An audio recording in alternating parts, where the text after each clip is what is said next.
Go on, boys and girls, and welcome back to the 85th edition, of the Chronicles of Podcast. I don't know why I did that. I just felt it was relevant and necessary for this week's episode, or edition, should we say. We prefer the edition.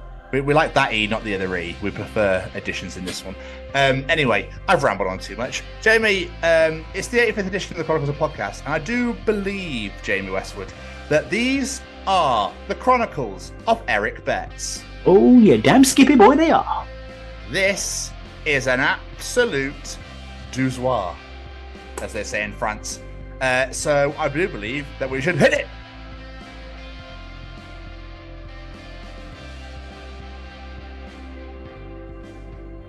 This is Ron Wasserman, the nut that wrote Go-Go Power Rangers. It's Boba Fett here. This is Molly Rennick from Living Dead Girl. It's WWE superstar, legend, Davey Boy Smith's daughter, Georgia Smith. Hi, my name's Erik Betts. I'm an actor, stuntman, and, well, a dad. And you're listening to the Chronicles Podcast with Tom and Jamie. And we still don't know who let the dogs out. Boys, let's all get up and rock like we used to. This episode is literally the end of me. I can just feel it. Hello, everybody, and welcome to the 85th edition of the Chronicles of Podcast. And these are the Chronicles of Erik Betts. It is I, the bearded brummy Jamie, and joining me, as always, is this handsome fella right here. It's the Scotsman Tom. I do believe, Jamie, that you happened to do the little did from Power Rangers. That was basically what it was, isn't it? Yeah. I did. I thought I'd just do a little sousson, because if I get carried away doing the full song, I won't fucking stop. And it's not the Chronicles of Ron Wasserman, so we're kind of, so that kind of makes sense. No, Erik Betts this week, this is going to be Tre Delicioso. That's all I can say. It's going to be superb. Absolutely. Jamie, why do people in movies always headbutt each other when they kiss? Sorry, what do they? Literally, I've noticed in some films recently, there's some TV shows that people, when there's like the love interest, and they're like, "I don't love you either." Ha ha, we're just friends. Ha. And then when they get to the point where they actually fall in love and they go to kiss each other, and, they always like run against each other, sort of thing. They always smash faces. It's always like headbutt each other, like to just smash face when they start making out, and everyone's like, "Where have they got the girl yet?" And I'm like, I bet that really hurt. I wonder how many takes it took. It's like, da da da da da da. Oh, you bitch! You fucking headbutted me, you fucking prick! Like, that's not part of the script, James. Oh, sorry, Dan. Sorry. I don't remember him having a bloody nose in the last scene. Continuity's all over the shop in this movie. just two tissues stuck over his nose. Yeah, they both got it, and everyone's like, "Wait, hang on a second. When did they get those?" It's so good. Just like starts pissing blood, just starts pissing. But because they've clogged it, starts coming out of the mouth. It's like, is this a vampire film? No, it's never been kissed, actually. So. Yeah, because too busy fucking headbutting them instead of kissing them.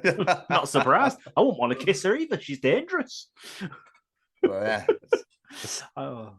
I don't know, like fucking one of the Charlie's Angels or something. Like, no, do you know what? I'm all right. Well, it's Drew Barrymore, so. It's like, I don't want you to. Okay, one headbutt, women just like kick it. It's probably because they've been, I don't know, a prick, or they've said something they shouldn't have, or whatever. So the woman's like, I know what I'll fucking do. You want kissing? Fucking wrong. I'm gonna fucking give you a kiss, then, motherfucker. Fucking Glasgow kiss. just have me. You want me face? Have me fucking face, you prick. I have something to bring to you this week, sir, and it's problems with the English language again. I have a gripe with the English language. As a parent, especially, I have a gripe with the English language. Why do we use the same word to mean two very different things? It's about weather and weather. Not even that, because that's a different spelling. It's at least a different spelling. This is literally the same thing. In this situation, the phrase dreams. Because you've got sleepy dreams and I dream to be this when I'm older. Basically, Olivia had her very first nightmare last night. It was very traumatic, bless her. Very inconsolable. And this morning it was, Daddy, 15 times I think she asked me this, Daddy, the dreams come true. I was like, no, it's just a dream. You feel what your brain does when you sleep. But you told me dreams come true. And I was like, no, not in that sense. I mean, when you're older, you can do what you want to be. Your dreams can come true. So I had to try and explain the fucking difference between your dreams can come true in this sense, but they're not going to come true in this sense. Why can't they be different words? And this is why I don't have children. Because she's 5, mate. So she's not going to fucking understand anything at this point, is she? Why is it the same word anyway? Because welcome to the English language. Nice to meet you. Essentially, what about no and no? At least a different spelling, though. I can take it when it's a different spelling. I can at least try and explain it then. It's a different word. Just it's the same, but spelt the same. This is literally the exact same. Get cleverer. Get cleverer. Get cleverer. Yes, 5-year-old. Get smarter. No, you. Explain it better, Jamie, all right? I did, but still, it's fucking annoying. Well, I'm afraid I can't help you there, pal. I'm afraid I can't help you there. So, fucking stupid English language. Talking of really ridiculous things, remember we talked about ridiculous sports, so the slapping contest and that sort of thing? And the spanking contest, yes, I remember, yeah. Yep, I found another one. Oh, God, what now? In Kazakhstan, they have introduced MMA basketball.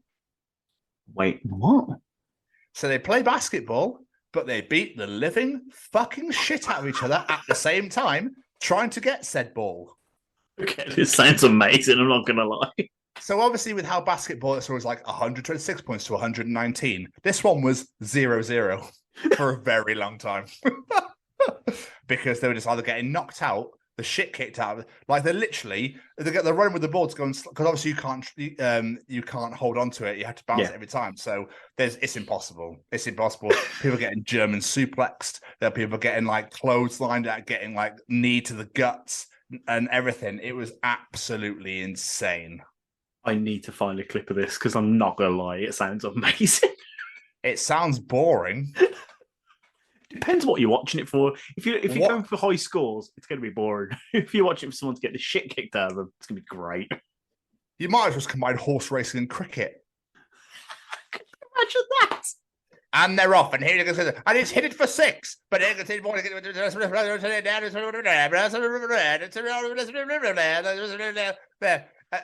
he's got 4 runs. Yeah. He got trampled by the horses, so he only got 4 runs. Sorry about that, Derek. Are you okay? Right. He seems to have been trampled, but he's okay. I think someone in Kazakhstan finally watched basketball and went, I got an idea. Or football and bowling. That could work. But well, no, because you're going to kick the bowling ball, not the football. Oh, good point. I was thinking more rolling a football, not kicking the bowling ball. Hell no. You have to kick a bowling ball everywhere. But it's bowling rules, so there can be one person at a time. I'm waiting for the day they'd combine like tennis and cricket when you got to try and bat a cricket ball, and if you miss, your fucking head's coming off. Yeah, absolutely. Because them things are heavy. Mental sport. Finally, what I'd like to bring to the Le Table this evening is I was in Manchester a couple of weeks ago for WWE Live. The next day I decided to get my beard trimmed. Yes. Now, where I went, the main road was literally behind. So obviously the mirror, I could see the road behind me. There was a taxi driver on the opposite side doing full-on yoga stretches in the middle of the road. I'm not joking. He wasn't just leg up on the front of the car, like stretching here and there. He was literally arms up and down, doing all this. He was literally squatting. He was like proper lunging in the middle of the road just by his taxi. Like he's just doing loads of exercise. It was really weird. Why in the middle of the road? Well, he stood by his taxi. So the rank obviously was on that side. And so he stood on the side of the roadside. And I get that obviously taxi drivers sit down for a very, very, very long time. But I can't say I've ever seen this sort of thing happen. No, normally. It's proper like doing head, shoulders, knees, and toes. He's proper going down, touching his toes, stretch his back out. Like this guy was doing. I'm not surprised. I'm surprised a Pilates class didn't fucking turn up. Right, love's here for your 11 o'clock. Wonderful. And 1, 2, and everyone files out of the taxi rank and doing it in a group session. Yeah. I get having across the road. I get having a little stretch. Like when I've been on a long car journey, I get out and start doing a bit of lunges because my legs are seized up. But I don't know about a full-on fucking aerobics class in the middle of the street. It's a bit much. It was great, but that you just did that classic thing of when you sat in the car for a while and you're like, I don't know how to walk. I forgot how to fucking walk. What's wrong with me? Because you get proper stiff. At our age, you're like, Jesus fucking Christ, David. My back's gone. My back's fucking gone. Give me 5 minutes. Gone. Yeah, give me 5 minutes. Give me 5. I'll be with you in a minute. All right. We've got to get a copy. I just need to wee. You go. I'll piss myself. It's fine. Don't worry about it. I'm all right. I can't make it. You go on without me. I just can't make it. I've loved our laugh together. Bring me a cup back. I can't make it. How are you, my friend? Are you well? Are you okay? I'm very well. I'm very, very fucking tired because of Olivia's nightmare situation last night. I ended up on the sofa at 4 o'clock this morning. So I was like, Why? Because Olivia got into bed with us and it's only a double bed and like 3 people in bed, it don't work. So I was just like, I'll go downstairs so you two can actually like stretch out and sleep properly. So why go to the spare room? Because it's covered, because I've been sorting out the spare room this week. So everything's just covered in crap. So why didn't you go to Olivia's bed? Because Olivia's bed's really uncomfortable. Which is part of the reason she's got a new bed when we decorate her room, because it's so uncomfortable. She sleeps in it. She's never known any better, but I lie on it to read her a bedtime story at night. And I'm just like, okay, yeah, I'm going to stay here. I can't move. My back's gone on this bed. No, thanks. You know where the bed's got when you hear the springs going like, and you're like, oh, okay, yeah, this is done for. I don't even think there's springs in her mattress. It's one of those fucking IKEA ones, like a futon. I don't have a clue, but yeah. It's okay. It's not comfortable, but yeah. So yeah, 4 o'clock, I was on the fucking sofa this morning, so I'm a little bit tired. Not the best sleep, but there we are. And I've been to work and just got back.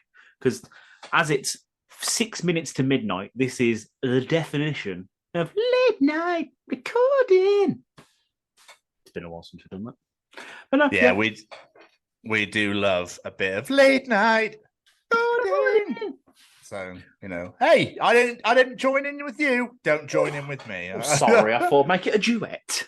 I won't let him have his moment. Fuck him, the ginger.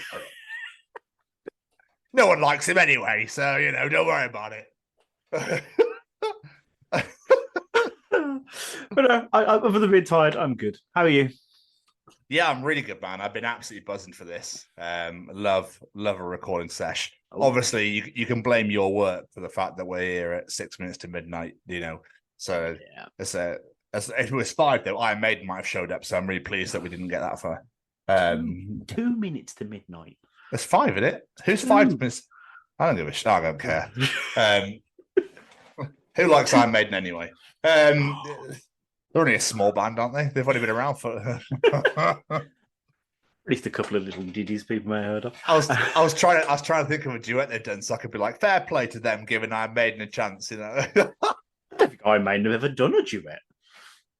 Have they not? Not to my knowledge, I don't know. Fucking hell! First time for everything. Not everyone can be as generous as Post Malone. Is he in a lot of duets? Is he? You don't remember the joke about making Ozzy famous? No, I remember the one about Kanye West and Paul McCartney. No, Post Malone had Ozzy on a song as well. We Really? spoke about it on this show. Yeah. To be honest with you, that's obviously how interesting that story was. But the fact that I don't understand, like everyone likes Post Malone, that's fine. I don't get it, but that's absolutely, it's just. I've noticed that facial tattoos have become a thing now. Each their own, that's fine. Obviously, we represent, so it's each their own. But it's so weird how trends happen, isn't it? Yeah, I know what you mean. It's like at one point no one had them, and all of a sudden, everyone suddenly has a facial tattoo. Where the fuck did that come from? Yeah, it was like, oh yeah, I'd never do that. I couldn't do it myself. I suppose people can pull it off though, can't they? Baz is a prime example. Mally can pull it off. My friend Clem can pull it off. Yeah. So people can pull it off. Just me personally, I don't think I could pull it off. No, I'd probably end up getting like star cheeks or something weird. And just look like fucking kawaii or whatever bollocks are. That's probably what I'd look like. I never knew how much I needed you to say kawaii until this moment. I'd probably end up in a fucking anime. Like, what happened to Tom? Oh, he ended up in Japan for somewhere. He's a cartoon now, weirdly. I don't know what happened there, but you know, he's got a really oversized mouth and tiny little eyes. And where's the schoolgirl's outfit? Who knew? Yeah, with his arse cheeks hanging out. No one wants to see that. Yeah, we do love a late night recording. I'm really good. Like I said, I've been buzzing for this. I had the absolute pleasure of interviewing Josh Todd of Buck Cherry earlier today for the Razor's Edge. So, you know, it just really made me appreciate what we do, you know, for our show and for them. You know, obviously we only volunteer for the Razor's Edge, but it's like, it's just great. The doors that podcasting has opened, mainly with obviously this show. We had an amazing interview last night, which has obviously formed a wonderful friendship. Excuse me, sorry, that's coffee repeating itself on me. Just for those wanting to know if anyone was interested as to why I shut the fuck up for 5 seconds there. You know, and I was just there going, fucking hell, this is nuts. And obviously I'm interviewing Mike from Devil Driver on Friday, and I was like, it's really crazy how you spend like half an hour, 45 minutes of one of your days randomly just chatting to these amazing people that have done incredible things. So it just made me very like, I'm so honored to be able to do this with you. Obviously, we've been here for 4 and a bit years, well, nearly 4 years even, in October. It's just crazy, man, like how far we've come and how we've got to this stage. So I was just feeling very appreciative, and like my life can be quite mental sometimes, and I love it. No, I get it. Like, I've been putting together a trailer for the show lately, as you know, and just looking at some of the stuff we've done and the people we spoke to, I was like, this has been a weird old ride, isn't it? This is slightly mental that we've done all this and spoke to these people. Ain't life funny? Yeah, and the journey's only just begun, my friend. The ride is nowhere near finishing. Nope. But yeah, good. I'm glad. I'm excited to obviously release Erik upon the world this week. So I'm excited for all of you that listen to the show first. I'm excited for all of you to check this interview out today. It's great. It's so great. It's wonderful. But anyway, we know how you are. What have you been up to? Oh, fucking hell. You go for me first. Okay, fair enough. Fill in the gap. I just thought you might have fucking just like started talking, you know. What have I been doing? Not a whole fat lot. Rihannaing, of course, mainly. We love a bank holiday weekend, though. We love a bank holiday weekend. Not like I care for the coronation at all in any way, shape, or form. But so I avoided that like the plague. Little did I know that people are having fucking street parties and shit and blocking roads off and putting like loads of putting loads of tables out everywhere and that sort of thing. Not around here, they won't. Well, I came back to Cheltenham for the weekend, Sunday, Monday. I just noticed that people were putting tables out everywhere. I was like, what the fuck are you guys doing? This is nuts. I saw Paul Monday. That was great. We went for coffee and went for a wander.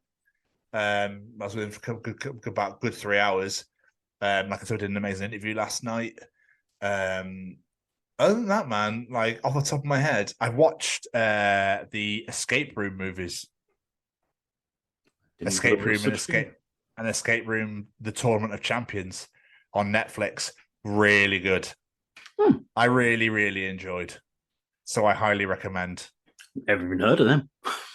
Well, the second movie is number 1 on Netflix at the moment. So, but I started Tournament of Champions thinking it was just a one-off film, and it was doing loads of backstory, and I was like, "What the fuck?" It was almost like a previously on, and I was like, "Is there another film?" Like, stop. Because obviously I went and I was like, "Oh shit, there's a film first." Oh, there's Escape Room, which is the first one.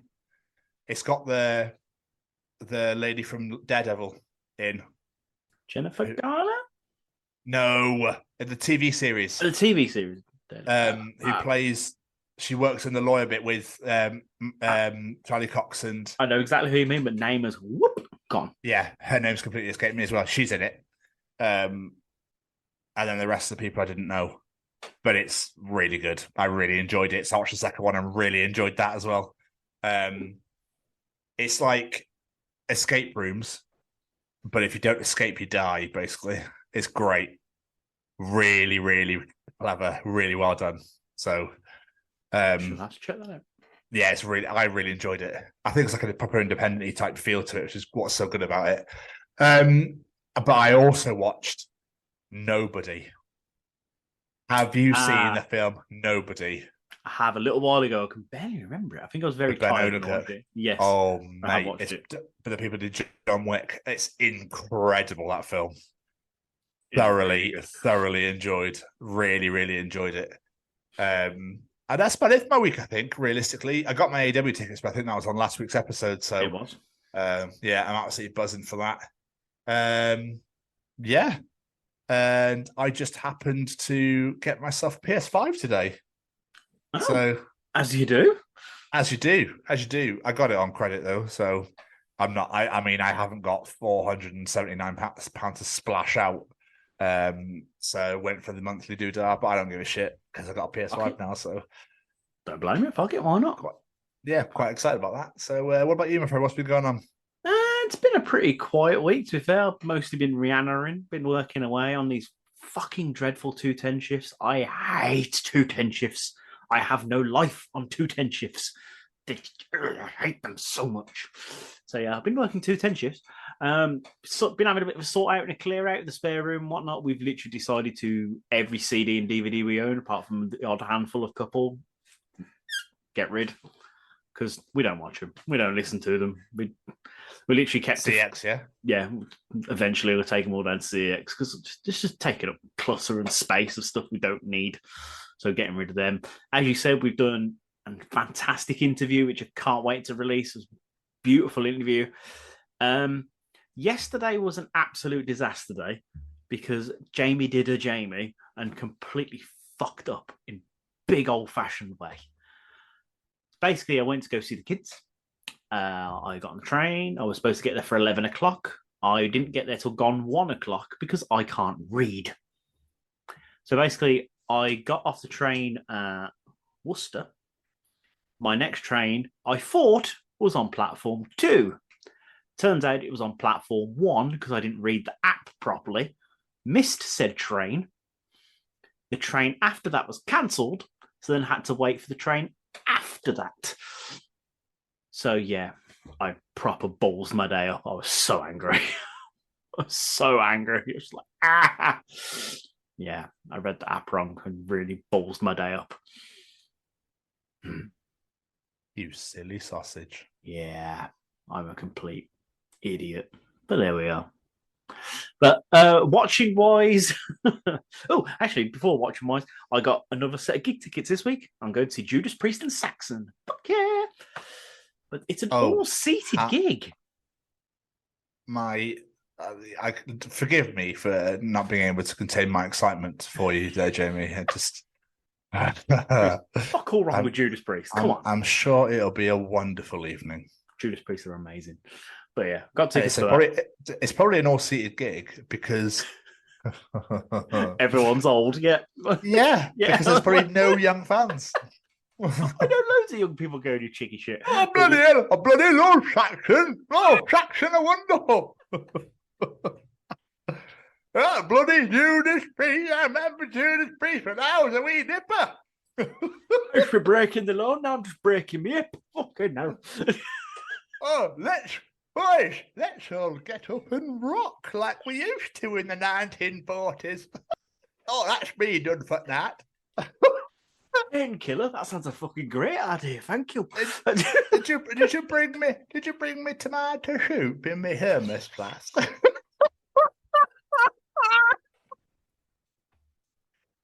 I'm only joking. I can't wait now for you to go so I can see exactly what the crowd's like. I've got a feeling, Jamie Westwood, that you'll probably be the youngest person in there. Possibly.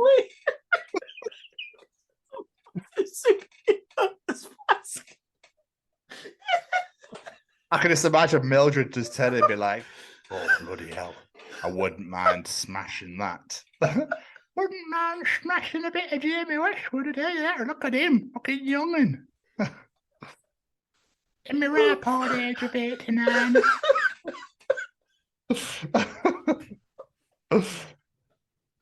Have you got a bit of bread for me tomato soup? I love a bit of dippy bread. Sorry for the dead air, guys. Jamie's absolutely dying at the moment. I'm trying to compose myself and you keep talking about tomato soup. Stan, is it Hans? If it's not Hans, I'm not interested.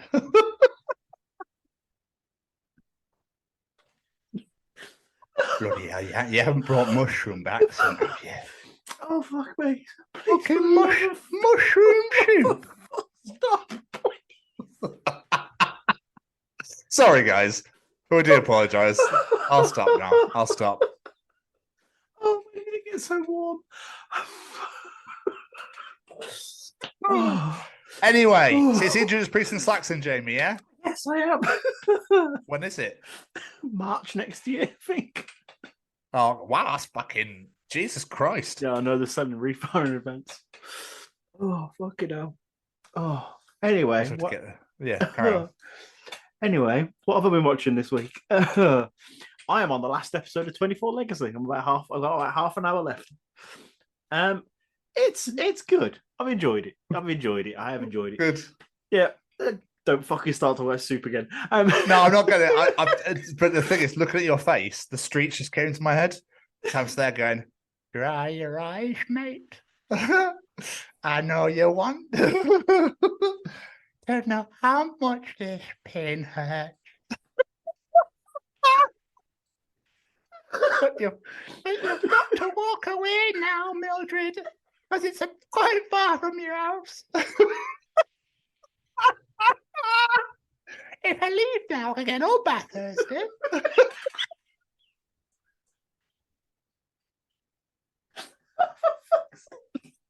Oh, I'm so sorry. I'm so sorry. I'll stop now.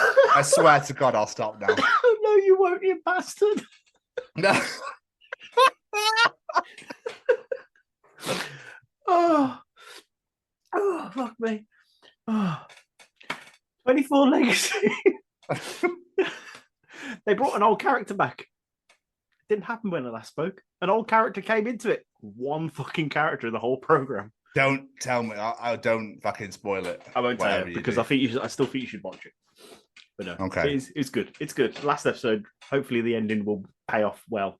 Other than that, watched a couple of films. I watched Pitch Perfect 1 and 2. I don't know. Becky had the urge to watch one, and then we're watching it, and I forgot how funny they were, and then we watched the second one as well. So. Okay.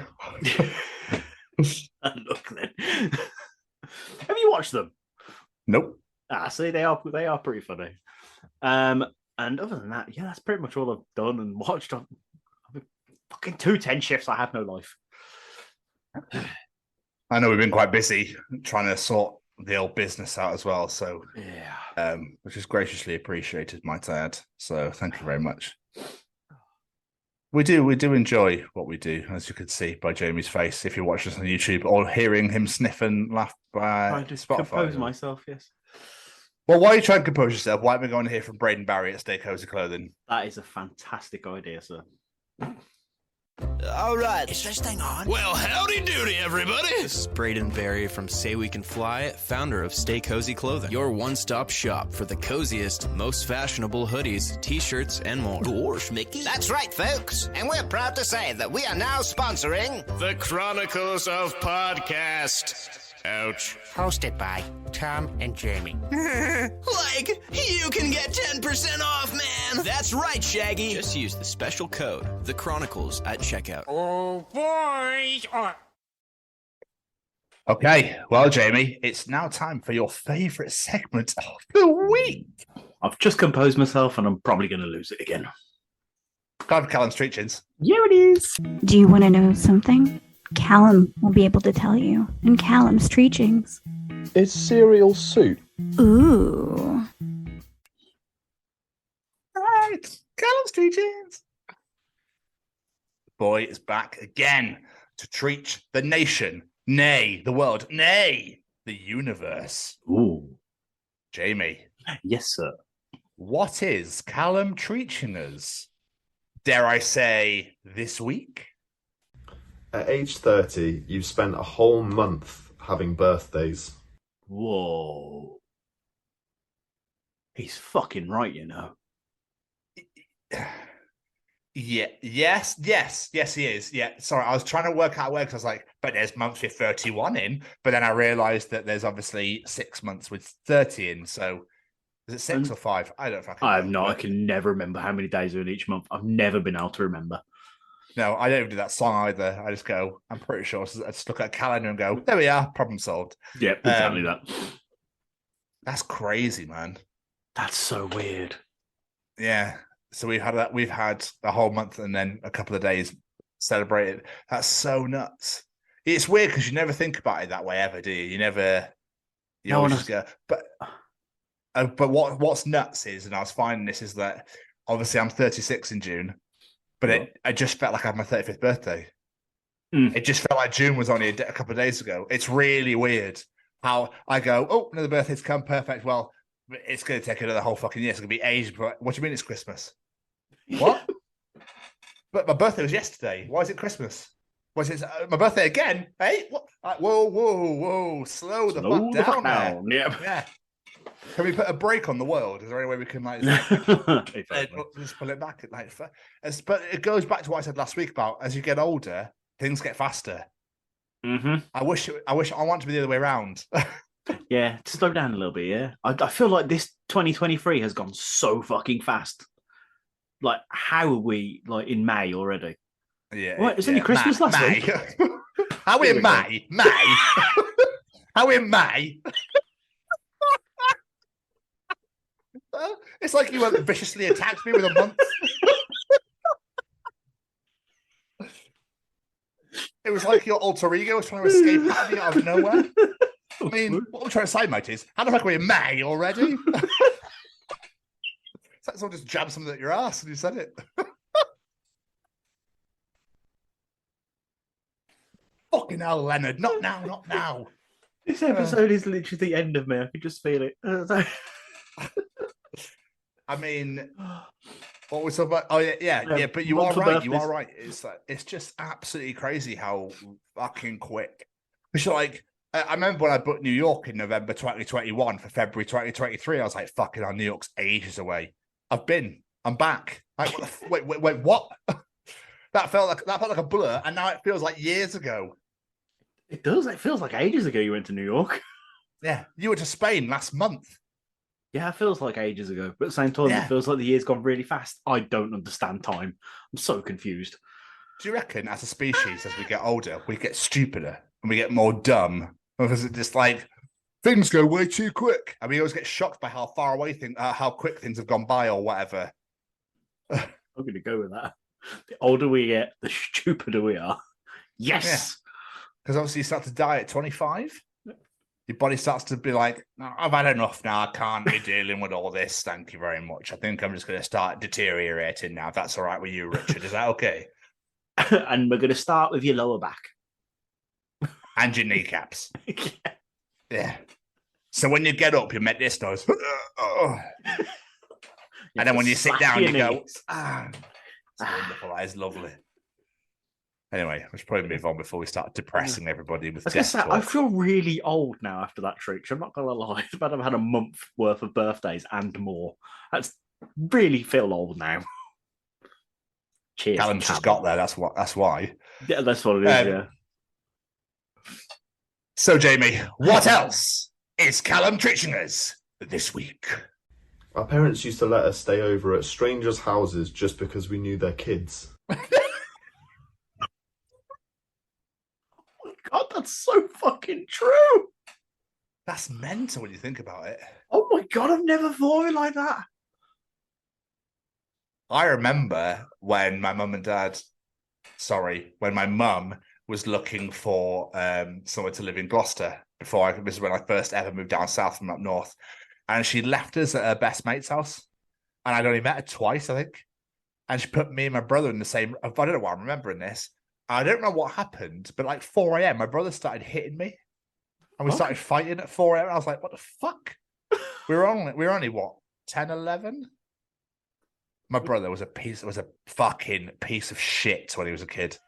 Just loved to fucking irritate and push everyone's buttons as much as he could. I'm not joking; it's a true story. He would absolutely push and push and push until people were on the brink of wanting to break his neck. True story. I just feel like it was the tone in your voice. It felt like years of resentment just fell out of you then. Like a fucking prick. But literally, I think it was about 4 o'clock. I can't remember what happened. I don't remember what happened. All I remember is we just started beating the shit out of each other. And then obviously my mum's best mate came and was like, "Boys, what the fuck are you doing?" That's all I remember. It's really weird. That just came back to me then when we were talking about it. But because obviously staying at other people's houses. But it's so true. It is really true.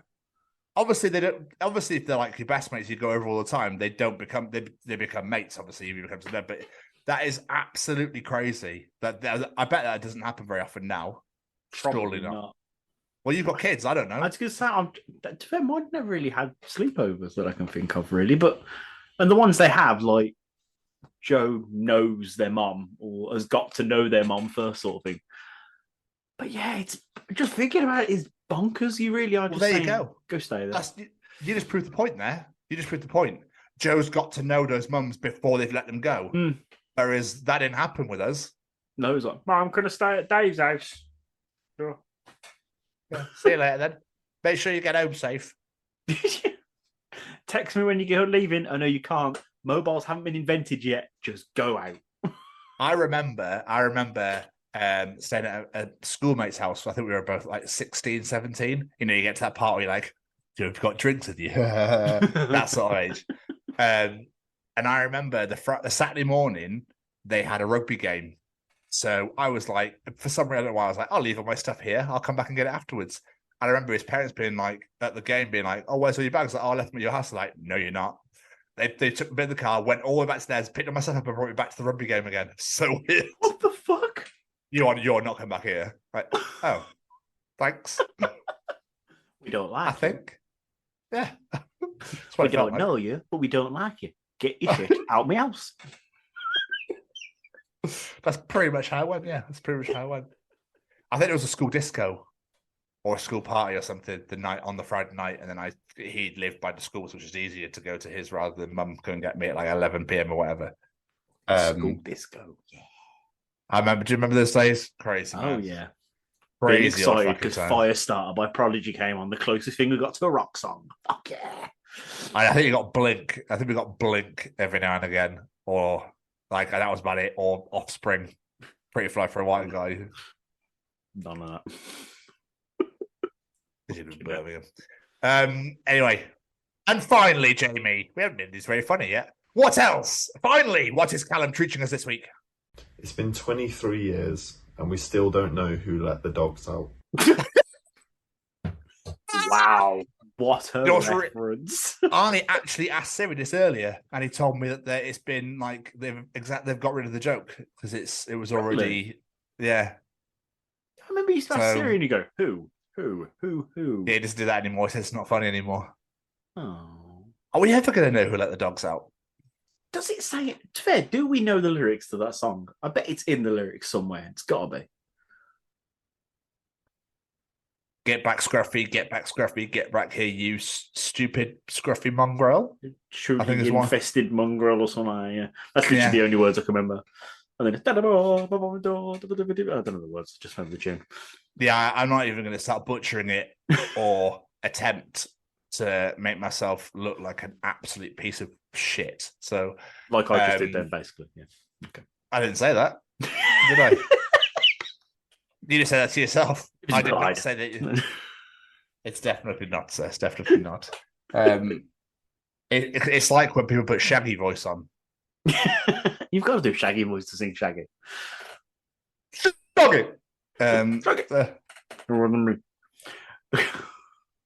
was a fucking hilarious video I saw yesterday from a Shaggy song from It Wasn't Me, and it's like when you don't realise that Shaggy was actually speaking to you about in like your future life or something. Was it? But who's gonna have your back when it's all done? I I don't know. Don't be a fool, son. What about the long run? Oh, shit. Shaggy's getting all philosophical, fucking hell. Yeah, I know. No one even realised. Everyone just thought he was Mr. Bombastic. Everyone was too busy wondering how he got caught in the shower. Yeah. And they even caught it on camera. Wasn't me. It's so nuts how now that song is like, you can't play that anymore. You can't play Sex on the Beach anymore. Oh, what a tune that was. You can't play Horny anymore. Right? Because everyone, as everyone's just like, that's offensive, that is. Yeah. Because they say horny in the song, and I find that offensive now. You don't really get like young kids walking around singing about being horny and taking drugs and all that shit anymore, do you? Back in the good old days. What was I listened to Zebrahead yesterday, Playmate of the Year. Do you remember those classic pop punk songs? There's classic pop punk songs back in the 2000s when it was all just like about girls and fucking and drugs and stuff. It was great. Good old times, when we weren't policed on absolutely everything we said or did. Pretty much, yeah. It's weird. Alan, I want to apologise. We have just properly, philosophically answered your treaches this week rather than actually had some fun with them. So I do apologise massively on that front. But, Who let the dogs out about ugly women? Wasn't that what it was actually about? Who let the dogs out? Like, who let the ugly girls out? I'm pretty certain that was what it was actually about. I have no idea because I'd never really looked into it that much. That's the thing with 90s songs. Like, they'd seem really fun. And then you'd think about the lyrics properly and go, oh, that's just really offensive. But hey, it's about dogs. Let's go. Put it in Rugrats movie. I just remember it being in Simpsons. Marge got her jugs out.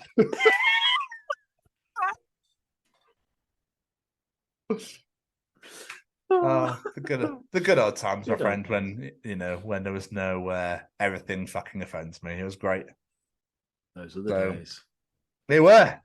Callum, thank you so much for some wonderful treaches again. Again, apologies for like really breaking them down and really thinking about going, actually, that's a very good point, Callum, yes.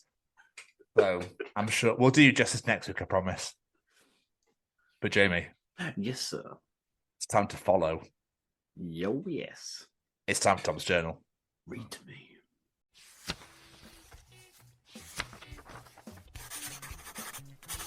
And welcome to another edition of Tom's Journal. Ghost Hunter, knock on something if you're here. Ghost Hunter screams in terror, runs away. The ghost, oh, for fuck's sake, not again. I love that. Knock on it. You're right, though, is it? Let me know if you're here. I'm here. Why? that cloud outline, they're just gone, like Wile E. Coyote or whatever, yeah. They always ask if I'm here, but they always run. I just want a friend. Jamie, what age do you get to add those rails to the side of the toilet to help you get up? Is it 37? I feel like it's 37. As I'm 37 this year, I hope so. God, that shit was massive. I can't even fucking out now. It's sticking out of my legs. I've got Becky. I've got no feeling. I've got no feeling again. I've been sat here too long. I've got pins and needles in my legs. Cheers for dropping me off, Jay. Yeah, no worries, mate.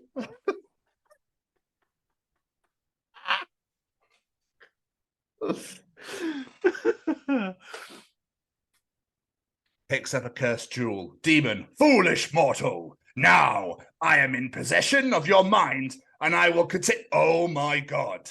Me, yep. Demon, there's so much anxiety going on here. Me, yeah, pretty much constant. Demon, oh my God, I'm so sorry. Do you need a hug? Me, don't worry, mate, you get used to it.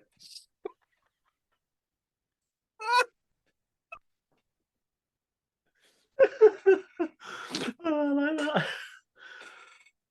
Oh, that was a personal favourite.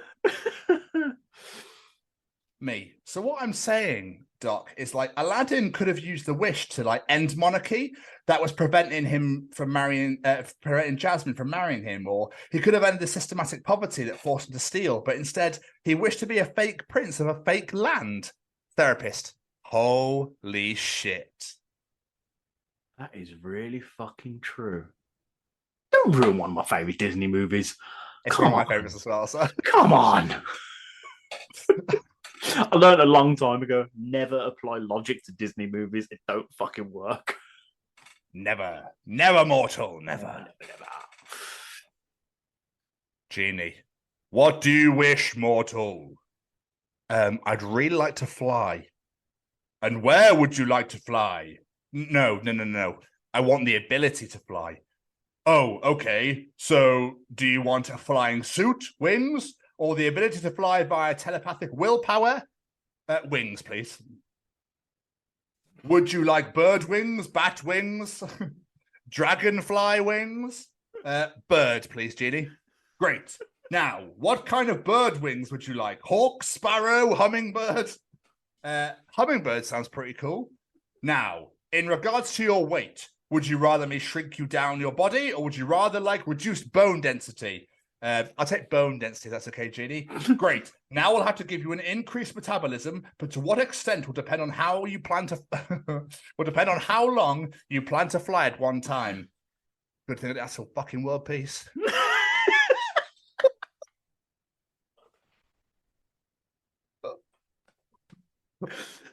They never do get very specific, these genies, do they? They just sort of take a guess at all the defining details. I like that, Genie. It's being thorough. I like it. Making sure you get exactly what you want. All the King's men were really, really sorry, Your Highness. We couldn't put Humpty Dumpty back together again. King, drunk as fuck. That's okay. Let the horses try.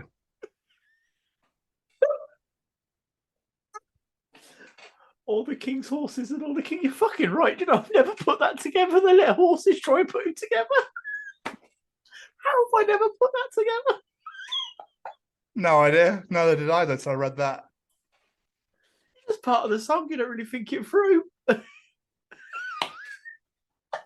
fucking stupid.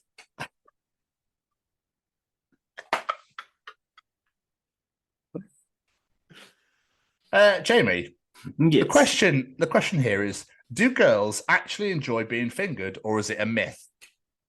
Depends if you know the difference between summoning a genie and stuffing a chicken. Greatest analogy ever. I'm now fucking crying. That is fucking brilliant. Summoning a genie and stuffing the chicken. Oh, I can see Jess Wild stealing that. Guess where I got it from? Jess Wild. There you go. I will give you a couple more. My dad's once said, do what you hate first thing in the morning to get it out of the way. Then 3 months later, he called me to say happy birthday at 6 a.m. Wow. In a diner, the waitress, cops and kids 5 and under eat for free. Me discreetly nudging my 6-year-old. I'm a police.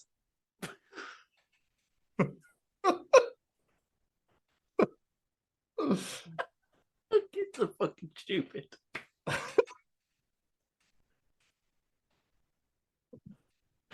These get better. Oh, I love it. My friend just told me that she can't hang out with me this week because she just gave birth. Love, you've known the baby 1 day and me 12 years, but okay. That sounds like the most Claire thing I've ever heard in my fucking life. The amount of times I've said, I can't do this, I've got to go see my kids. I came first. Every fucking time. Now, I'm going to end on this, okay? This is somebody has taken the Bible and written a short history of God, right? But, like, properly. Okay. Are you ready? I'm worried. Okay. God created Adam and Eve. He then created evil. He populated the world through incest. 4, surprised that evil exists. 5 is clueless about how to deal with evil. 6, drowns the entire planet, saving one small family of very, very skilled shipbuilders. 7, populates the world through incest. Again.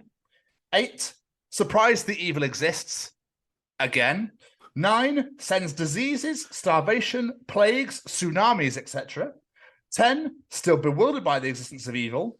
11, then blames the devil that he created. 12, rapes a girl so she'll give birth to himself as his own son so that we can torture and kill him, his son, so that he can forgive us for being so evil. 13, says just joking 3 days later and brings his son back to life because he's lonely. 14, claims omniscience and omnipotence. 15, expects to be worshipped for his wisdom. It's one of those I'm like, we shouldn't shit on the religion, but all of that is fucking true. All of that's straight from the book. And that was another edition of Tom's Journal. Fucking brilliant. I love things like that because it's like, is this? Oh no, it's right. It's taken straight from the fucking source. It's true. Yeah. And now, I think it's time to bring in that piece of resistance. Oh, it's definitely time to bring in this piece of resistance. Welcome to the Chronicles of Erik Betts. Who is this? Afternoon. I was wondering if you had any interest in home repairs. Lower level near the fountain. Crew in your neighborhood who'd be happy to stop by. Erik Betts is an actor, dancer, singer, but most famously known as a stunt performer. He invented his own style of martial arts for the screen in Hollywood Kung Fu. This is absolutely incredible. This is genuinely up there with one of the best interviews we have ever done. No, to the words right out of my mouth. I was going to say, this is, for me personally, is definitely one of my favorites we've ever done. This was a massively inspiring, hilarious, wonderful, like humble, down-to-earth conversation we've ever had. I also just want to give a massive shout out to Erik's mum. I hope you're recovering. I hope you're doing well. I hope everything's okay. We interviewed Erik. His mum had just had minor surgery. So that's why he is in his car. But yeah, bless him. He came back to finish the interview off.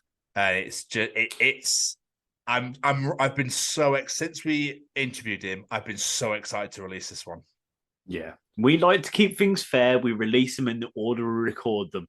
This was a fucking challenge to do that because we really just wanted to get this one out there because it is phenomenal. Like Tom said, Erik had to go at one point. You know, his mom came out of hospital and he was gracious enough to turn around and go, give me a couple of hours, I'll come back. So you might notice a little jump. Hopefully my editing skills mean you don't notice a little jump, but you might notice a jump because he literally comes back and we just keep going. It's a fantastic interview. It might be a little bit long, but by God, is it worth it?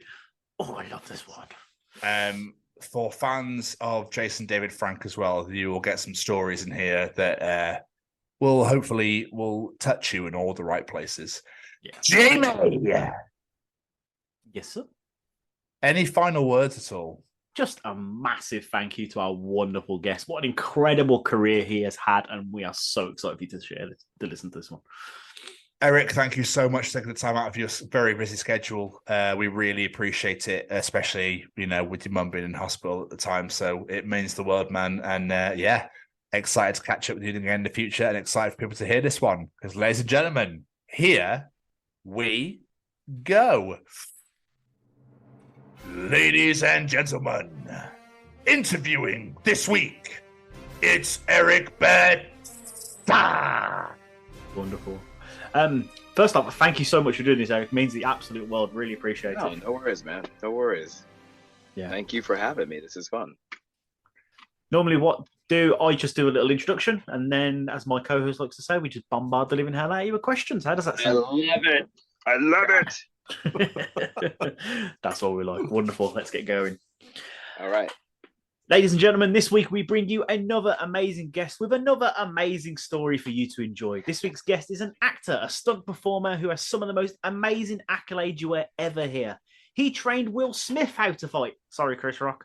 He won American Gladiators. He appeared in dozens of hit shows like Power Rangers, Buffy, 24, and so much more. He's the Grand Master of Hollywood Kung Fu.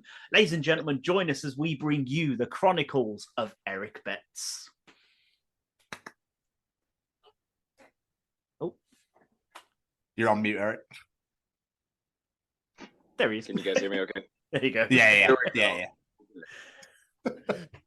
I suppose first things first, Eric, is how was the last few years been for you with the pandemic and everything? I know it's kind of still a thing, but That's a really interesting question. It was very tricky. Obviously it's hard to shoot a movie when you can't go out and shoot the movie. So a lot of people were getting very creative. There were a lot of really fun and amazing things people did with Zoom and Yak, I think was the other one they were using. Where they would kind of do like a Zoom call we're doing here, and they shot an entire little feature doing Zooms. And so it was really cool. Like someone would punch the camera, and then the next shot is them reacting to that punch, and then they get back up and they come running again, and then they kick, and then the next person, and they just passed it down. And it was really cool, man. So I had fun watching people doing that, but it was tricky. There were a lot of I've always wondered why auditions were never done like this. Instead of us having to jump in our cars and drive 20 minutes or an hour and 20 minutes for 2 seconds of going on camera and saying, "Hi, my name's Erik Betts," and then all right, thank you. And you're like, I just drove through all that traffic for that, So tricky in that sense, but a good opportunity to get a lot done. So I used that time personally to start creating content and learning how to write shows, learning how to create TV shows, and learning how to write episodes. And I mean, just a lot of learning, a lot of studying. That's awesome. Like that, it's great though. It's one of my favorite things to hear when we do this show is people that use that time productively, because it was a terrible time. Let's not deny it. But people like using that time to productively to learn new things and improve on themselves. I absolutely love hearing those sort of stories. It's great to hear one of those. Fun, man. It's fun. We're about to get another mandatory class. The Writers Guild is about to have a strike in May. Oh, is it? Yes. Oh, yes. Damn. Yeah. So I'll be back in school again. What are you gonna learn? It's not a class I signed up for, but apparently I'm going back to school. Yeah. So take us back to the days of young Master Betts. And what did you want to be when you were growing up? Because you've done so many different things. It's really hard to work out. It's funny that you say that right now, because in 6th grade, I always talk about this. In 6th grade, back east in Boston, a school teacher gave everyone a piece of paper and said, write down what you want to be when you grow up. And I wrote one thing, and then I wrote more and more and more. And I had this whole long list of things. And she was reading each person off, and as she read mine, she goes, "Okay, that's really good, Eric, but which one? You can't be them all." And as of about 4 years, maybe 5 years ago now, I've now been all of them. And so I always remembered that moment with this teacher, because God forbid I ever believed her, but thank God I didn't, and just kind of was kind of a blank sheet where the idea of what I wanted to be was kind of a pretty broad spectrum. And so starting out, grew up in a single family household, so couldn't afford a lot, bounced around in different households with my aunt and my cousin and my aunt and uncle and cousins and my grandmother, and then with my mom. And so dad was out of the picture, and so I'm bouncing around. Mom's struggling because she was an entertainment person trying to pursue a music career at first. Then she put all that to the side because it wasn't feeding any of us, and got a real job. And in the meantime, while she was getting herself established, I was living with other family members and getting kind of learning how to reinvent myself in that way. It's ironic that that type of a lifestyle actually prepared me for Hollywood, because in Hollywood, you go from career to career. You go from working at permanent temp placement agencies. You're jumping around. You're never really stable. If you ask most actors how much money do they make a year, they have no idea, because basically your salary is based on how many jobs did you book this year. Oh, there was a strike. Ah, that's too bad. Oh, there was, a pandemic. Ah, that's going to be hard for you. Oh, you've got to qualify for health insurance every year. How are you going to qualify now when you can't work for 36 weeks? And so there's all these things that people don't know about that we're struggling every year that a lot of people take for granted. And so, like, for health insurance for my family, I have to qualify for that every single year. And if there's a pandemic, that's kind of a bit of a problem. Fortunately, we have residuals, which means money that comes in from previous jobs we've worked, and that happened to carry over and meet the qualifications. And so we were able to be carried over, but it was pretty tight. And so with my grandmother, she used to take me to different martial arts theaters. There was a martial art theater in Boston called the Pagoda. And for $2 or $3, I think it's $2. For $2, you could see 3 kung fu movies. And so I would watch like The Kid with the Golden Arms, or Five Deadly Venoms, or Master Killer, or 36 Chambers, and all these other movies. And so I grew up watching kung fu theater. I grew up watching Creature Double Feature, and my mom would take me to different gymnastic facilities. And although we couldn't afford to take the classes, I would watch the class, and that's how I learned gymnastics. That's how I learned martial arts. I was going to say, because you're self-taught, aren't you? That's unbelievable. Yeah. So watch you go, oh, that's how they do it. And then just do it and like, oh, what the heck? What? And that's where the scars come from. I didn't go so well a couple times there. I read that your grandmother took you to ballet for a little bit. She did. She went. I went to. Oddly enough, I was super uncoordinated. I had no spatial awareness of any kind at all. I was the world's biggest klutz, and a lot of people don't know I was born legally blind in both eyes. And so, to get a better sense of myself, she put me at a school called Emma Lewis School of Fine Arts, which was a very prestigious ballet school in Boston. And they kind of beat me into shape, I guess. That's awesome, because surely that would help with obviously learn the gymnastics and the kung fu. Like that actually all intertwines quite nicely. Yes, center of balance, all that. Absolutely. Yeah, awesome. So I was reading on your website, you're saying there you're watching people, and it says, hey, like you were doing free trials from all these different sorts of martial arts classes. I suppose that studying all those different types must have gave you such a unique approach to it, though, as you progressed, instead of just this one style in your mind. Yeah, I didn't know. I didn't think about it that way at the time. I remember thinking there's, it's like writing your signature. There's different ways. You can print it, you can do calligraphy, you could do, regular freehand. I mean, there's all these different ways of writing it. And so I kind of thought of movement in that same aspect. It wasn't like I thought that I was Bruce Lee creating a new style. It was more like in a lot of ways, ironically enough, it was more like almost I related more to Jackie Chan in the sense that if one style is not working, you simply go to the next. And so, it's interesting. That's a really interesting question, because I definitely was not aware of looking at it that way at the time. I suppose it's these things you just pick up on over the years, don't you? Like, oh, that's where I saw that, and I saw that there. Yeah. It's like being a little a lint roller. I was just trying to accumulate. I was just trying to accumulate as much as I possibly could, man. Just keep gathering, and I'll figure it out later.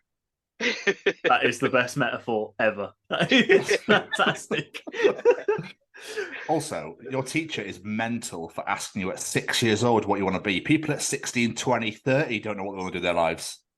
Isn't that something? And my son's 20 right now, and I think it's ridiculous to expect a 20-year-old to know what they want to do for the rest of their life. I mean, even now, as we have various stages in our lives where we reinvent ourselves, and I'm at that stage where I'm in the process of reinvention.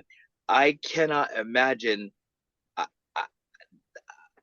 I happen to have been blessed enough to figure that out, I suppose, early. But I think the way a lot of people figure it out is either you innately know who and what you are and what your passions are and your obsessions are, and you just are drawn to that, or, believe it or not, some severe sort of trauma happens in your life that moves you in a direction. and you find safety in it, and you enjoy being recognized. A lot of people in my situation, I was super shy, and it was nice.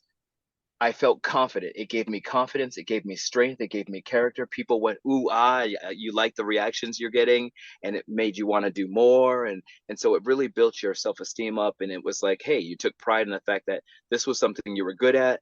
And then on top of it, I was a huge nerd. So now I'm moving and acting like my comic book heroes. And so that was kind of cool, because then you're like, maybe I do have powers, you know? And so it was fun. It was fun.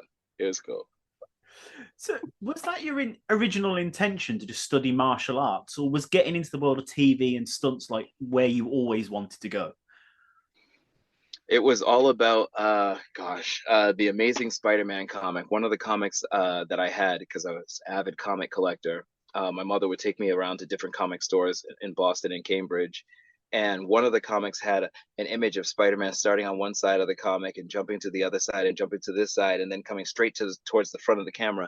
And there's all these flips he was doing to get from place to place. And I just thought that was the coolest thing. And I was trying to imagine, like, how would he do that? And I'm rolling on the ground trying to figure it out. And, you know, and you just go, that's so cool. And that comic was the #1 comic that got me kind of obsessed with interpreting movement and what I see when I'm looking at the fingers and how he holds his hands or how he touches, and like, what's it say about how he feels about what he's doing. And then I started looking at that and transitioning that from still frames to motion picture, and you start watching kung fu movies again, like Five Deadly Venoms. Ironically enough, the words are Five Deadly Venoms, no different than 5 Power Rangers. Each one has their own style. Each one is Centipede and Snake, and, you know, one's and they're doing their form and there's someone else. So I literally, you are what you eat, man. And I consumed nothing but Creature Double Feature, Megazords. I watched Inframan. I watched Ultraman. I grew up watching all these things. Kung Fu Theater, Five Deadly Venom. I became the very thing I was obsessed with. That's amazing. That's chasing your dreams, kids. That's awesome. I fucking love that. But you were also a singer at one point, wasn't you? Because I read you appeared on Star Search or something like that. Remember I told you my mom was a singer, and so that's where that influence came from. I tell people all the time, my mom is the reason I got into the entertainment business in a lot of ways, because she was always in entertainment. I know my mom to always be singing on a stage and in front of people. So the transition into music, I believe kids will often gravitate in the direction of their parents, because their parents kind of open the doors to show you what is and isn't possible.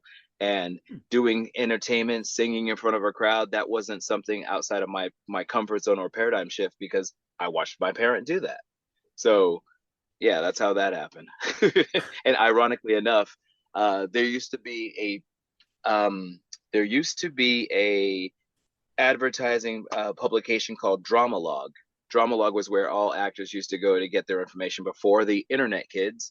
And so you'd have to go to the, Backstage West and Variety magazines and stuff like that at a newsstand, and you get your paper out and you go sit down at Starbucks and you circle, or at Dunkin' Donuts in my case, and you sit down and, circle all the places you want to go audition, and then you'd put a headshot and resume in an envelope. You'd have to lick it and put a stamp on it and send it out.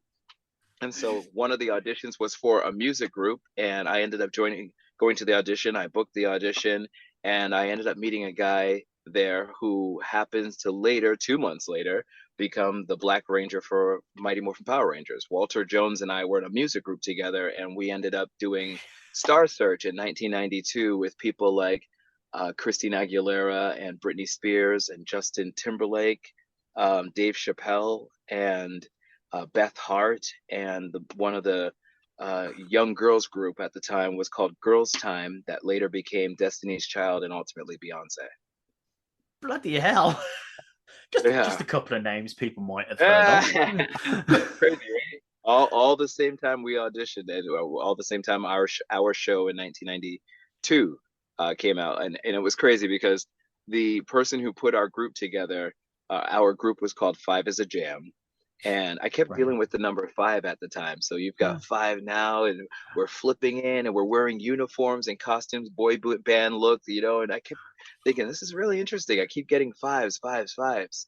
And so, we ended up pursuing that avenue for a moment. The manager who put this whole thing together was a former manager of the Jackson 5 way back in the day, and he always wanted to do a group of his own, and so he put us together, got us a performance or an opportunity to audition for Star Search, which for those of you listening, I guess it would be America's Got Talent, The Voice, something like that. It took off. We ended up losing, but just for the record, I realized something recently. Beyonce and her group got 3.5 stars, and we got 3 3/4 stars. It's the one time in my life I can say I outsang Beyonce. Yes. Who runs the world? Erik. we both lost to a group called Skeleton Crew, but whatever. Hey, if anybody ever finds my audition or my performance, I would love someone to post it. I can't find the actual aired episode. It aired November 14th, 1992, and I cannot find it to save my life. Oh, I'm writing that down. It's nuts, man. It's nuts. I cannot find it. And the irony is, I was so embarrassed at doing the show because I remember in the middle of my performance, I'm singing. The guy wanted us to sing "I Want You Back" by the Jackson 5, and I remember looking at the audience, and in one moment, I remember thinking, "I'm an idiot." Like I literally heard "I'm an idiot" in my head really loud in the middle of the song for singing this thing, and it almost made me choke.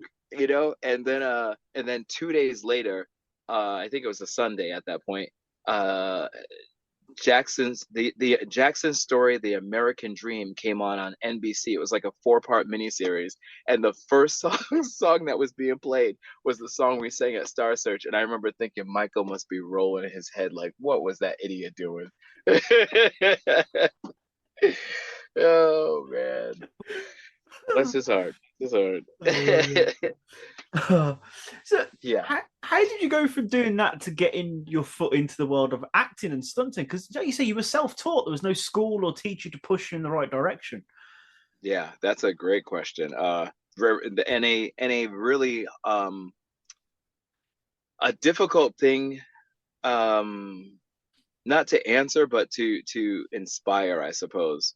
You have to go after your dream like you're insane, and they say the definition of insanity is to do the same thing over and over again expecting a different reaction. But the irony is, like a bodybuilder, you keep doing the same thing, which is you're breaking your body down, and then as it heals, a new fiber forms, and you break that down, and then a new fiber forms. And so that process called mitosis is what's happening to your confidence. It's what's happening to your opportunities. And as you continue to be insane about how many times you hear no, and instead of expecting, to hear anything different, you're simply enjoying the experience of what you're doing. Every time you get an opportunity to do it, that's the new movie. That's the TV show. That's the dream. You're living the dream, literally. Pursuing it is almost more the dream and achieving the dream than actually having it. And so by not having anyone around me, here was my unit of measurement.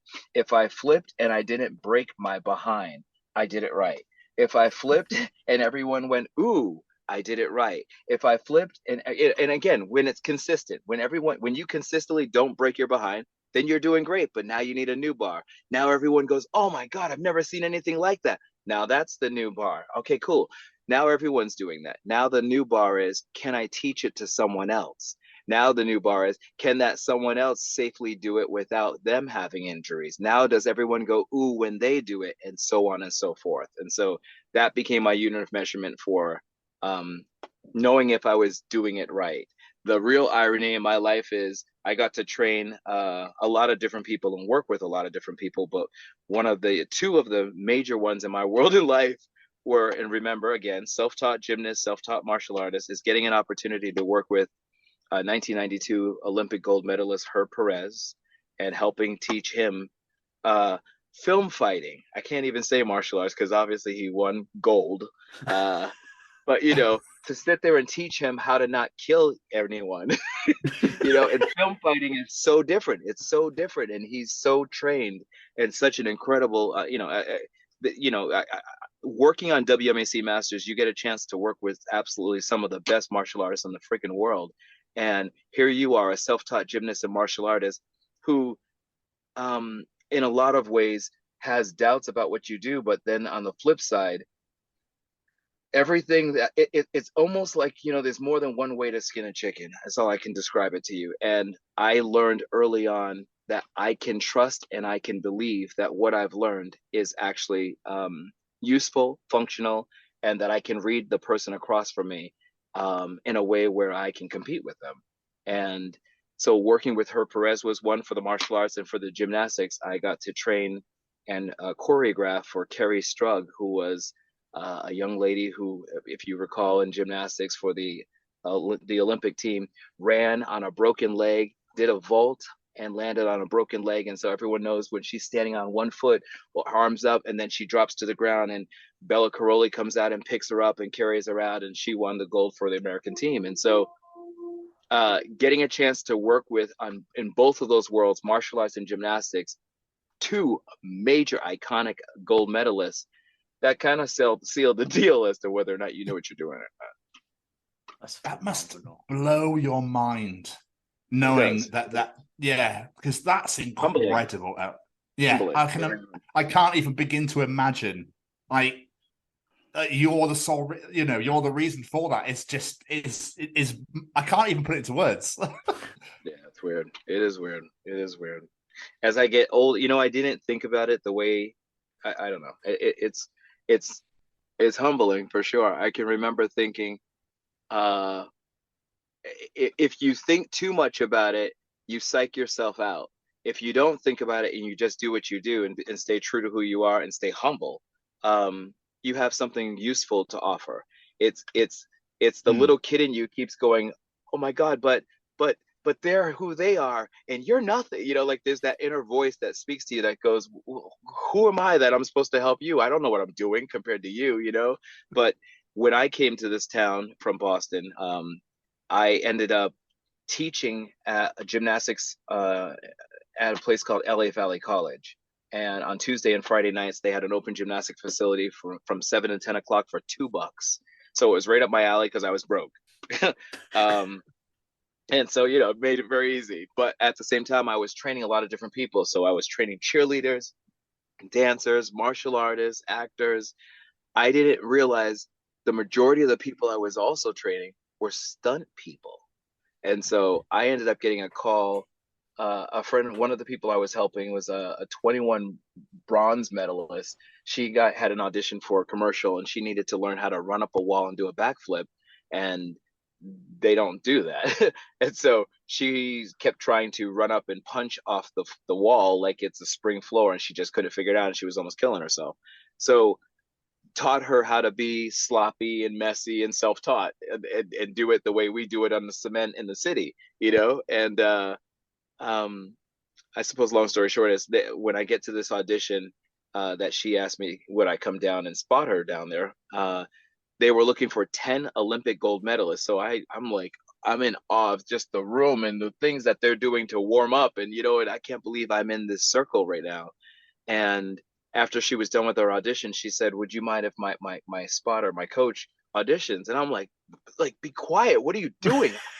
I can't compete with this, And so instead of letting my mouth and that inner voice shut me down, I just simply said, these people are amazing. I'm not in their league. I can't do what they do. I can show you what I do, and just do what I do. Stay true to me. And so I just went out there and just did my normal workout and did the moves I do. And they ended up hiring only me. They didn't hire all 10 of them.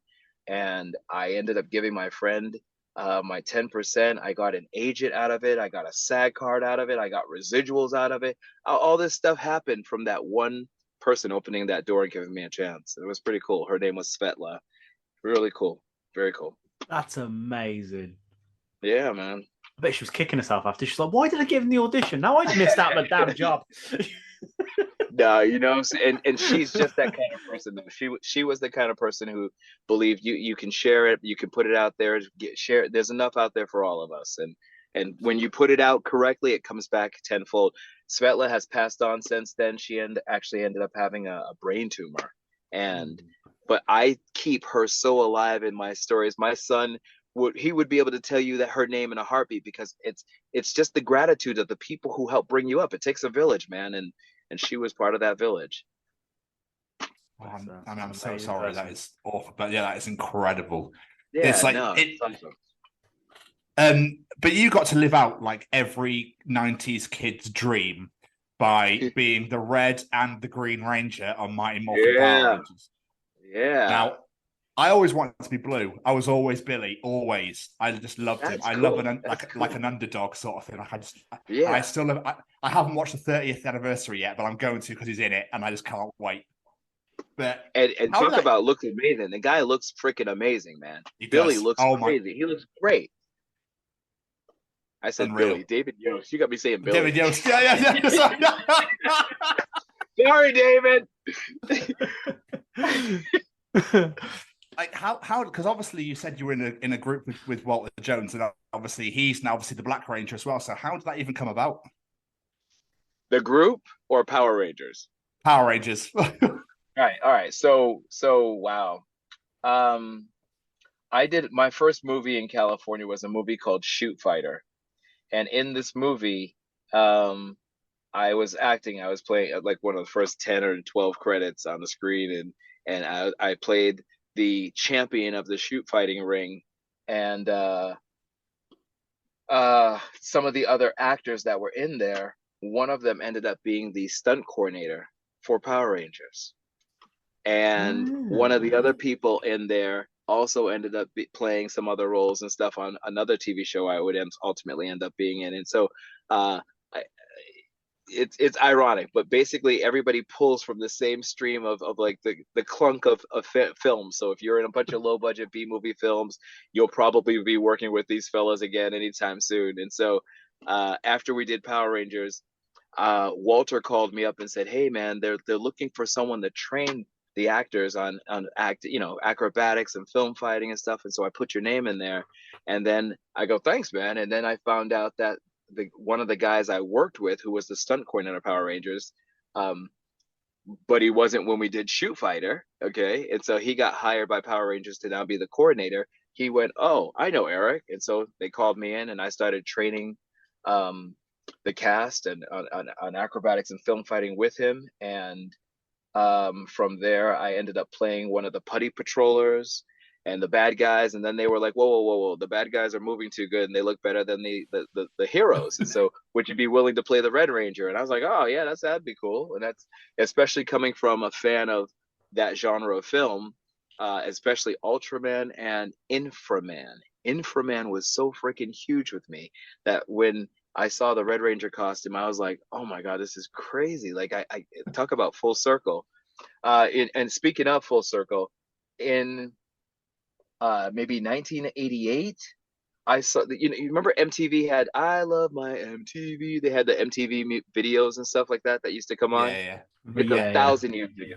But the idea is there used to be something on Friday nights called Friday Night Videos, and they would show a music video, and then they would do these little snippets in between the videos. And one of them, I saw a red guy inside something. I didn't know what he was in, and he went like this and did something with his hands, and and he was wearing his helmet, and I was like, wait, what was that? That was Power Rangers in 1988 that I got to see. And it was on this Friday night video clip. They just put some random thing in there, and I'll never forget it, man. And it was like foreshadowing my future. And sure enough, so I ended up doing Red Ranger, and then playing a little acting spot with Bulk and Skull as one of the punks on Power Rangers, and choreographing, and what else? And then ultimately playing the Green Ranger when they introduced him, and then playing some of the other creatures. I was the only American who played Babu, which was this blue guy on the bad guy. Yeah, and then I did a scene with Goldar, and where they're trying to get back the coins. The Red Ranger and Green Ranger are trying to take their coin back, and then of course Pudgy Pig. Yeah. My daughter's favourite monster, Pudgy Pig, is. Like, the amount of times she watched Power Rangers, she's like, "Can we watch Food Fight?" She loves the Pudgy Pig. But you mentioned then working as a Green Ranger. I was Tommy. Tom was Billy. I was Tommy all the way. Obviously, we lost Jason David Frank not that long ago. Do you have any fond memories of working with Jason? Do I have fun? The list goes on and on and on. I suppose the first list would be day one. Day one. I think, there's a, if you've ever watched the opening scene of Superstar with Molly Shannon, she puts her arms in her hands under her armpits and smells her fingers, and this really quirky Saturday Night Live character. That would be Jason David Frank. We're on set, and all of a sudden some guy comes running up. "What's going on, everybody? Hey, how you doing? It's so awesome. I'm so excited to be here. Ooze, ooze, ooze." Oh. You're like, who the heck is this guy, man? Like, I don't even know what to do with him. Like, there's so much energy just being blasted at me right now. And you're like, you're smiling and you're confused and you're looking for being pranked. And you're like, what is going on? And this guy's just like, his energy level stayed there. Who he was when you saw, if what I just described sounds like anything anyone's ever experienced with Jason David Frank, that is who he was from beginning to middle to end. He never stopped being the most passionate, the most fun, the most wild, out of control, couldn't stop him, never needed a stunt double ever. My God, he could have absolutely in his sleep done all his own stunts. If anything, bottling him up and asking him to be small was the hardest thing in his entire life. The irony is, I used to work with his instructor, which was Chris Casamassa. Chris played what the heck is Scorpion in Mortal Kombat. Chris and I did Shoot Fighter together, and that's Jason's sensei. That's who taught Jason martial arts. And so Jason continued on with Chris's school. Chris's school is Red Dragon. That's what Jason David Frank ran off to do. And so when we did my TV series WMAC Masters, Chris Casamassa was Red Dragon, and he picked up what his father did, Chris Casamassa Sr., who passed away this year, unfortunately, and who founded Red Dragon. And so it's an amazing legacy, man, of how it's just passed down. So when we got to work together, Jason was like, "Dude, I love your name. I can't believe you spell it just like my brother. My brother spells it with a K." And he's always telling me stories about his brother before his brother ended up passing away. And so I was just like blown away by I knew how tight they were. I knew how proud that Jason was of his brother and how much he loved his brother. And a lot changed for Jason story-wise, as you asked about, is there any stories that stick out? Jason, his energy, it's not just his energy. There was a light in his eye that changed. Like, you look in his eyes and something was definitely not there. And so that was hard. That was really hard to see him going through all that. And then I read an article from 2014 that said he was just going through a lot and had considered taking his life before he booked Power Rangers, and that Power Rangers had saved his life. So it really kind of bothered me to know that this guy I've known for 30 years, 32 years, that he was just going through all that, that he was going through that. And what you bang yourself in the head constantly going, did I miss something? Was there something I could have said or done? And like, did I do enough? And it's all that. So I can't, my condolences go out big time to the family. I still can't even believe it. My birthday was November 22nd, and I usually, it was supposed to be kind of a big birthday. And for me, instead, it was more like I just kept like going because I still couldn't believe Jason's gone, man. Like, my brain's like, how? So yeah, that was crazy. But I'll tell you what, man, the guy left an insane legacy of Jesus never tapped, and he loved his kids more than any father you would you can imagine. I mean, if I had to compare him to any parent, the way he talked about his kids and doted and loved all over his kids, I would say the fictional character of Michael Landon on Little House on the Prairie. Like, this guy just loved his kids, man, every fiber of his body. And so that's what was really the hardest for me, because I've got a big heart for kids, and you know, to know they lost their dad, man, that was just like, jeez. Yes. It's a lot to go through, man.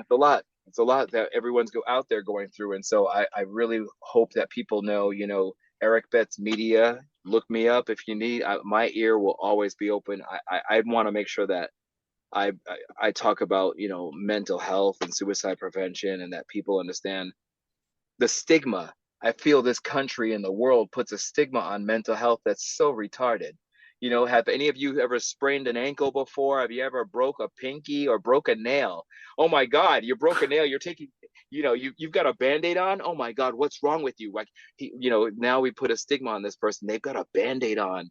You know, mental health has variable degrees, and so you can injure yourself. The reason we break a bone in our body and our brain flips out is to tell us, hey, there's something wrong with you. Don't push it.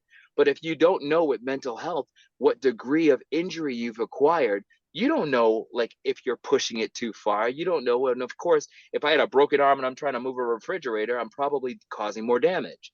We don't have that for mental health. And so I when you bundle it all together and make it out like everyone with a broken nail is the same as somebody with a broken brain, I mean, come on, man. It's just like, it bothers me. No, okay, you guys just saw me having a little private issue here. There you go. And you mentioned one more thing. You did mention the whole you mentioned the Will Smith thing. But for me, that was watching again mental health. We watched someone having a mental health break. Like, that's what that was. And so it's hard to, it's not an excuse to say it's okay. But is it okay when you scream out and you punch somebody, if they come over and go, oh my God, let me help you, and they move your leg? Like, it's like he's flipping out. It broke. He snapped. Like, no, he did. He just snapped. There's no more sense anymore. There's no more logic. There's no more reason. He's now the missing link. You might as well just call him Lucy. He's lost his ability to communicate, and he's just striking out. He's lashing out. Wow, this went in a whole different direction, huh? It did slightly, yeah. We went from Pudgy Pig to Will Smith having a mental breakdown, right?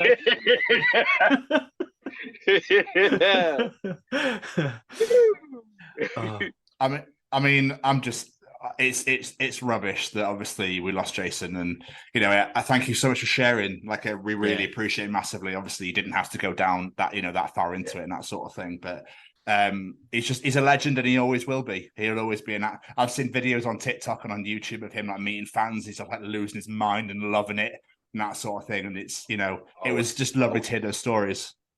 Yeah, no, biggest heart in the world, man. Biggest heart in the world. Super passionate, and I've never seen anybody who loves their fans more. Like, no one. This guy's was awesome. He was awesome. Yeah, absolute hero. Thank you, Jason. Yeah. But in the stunt world, you mentioned that obviously it's basically who you know, but have you ever had to audition for anything, movie or TV wise? Always.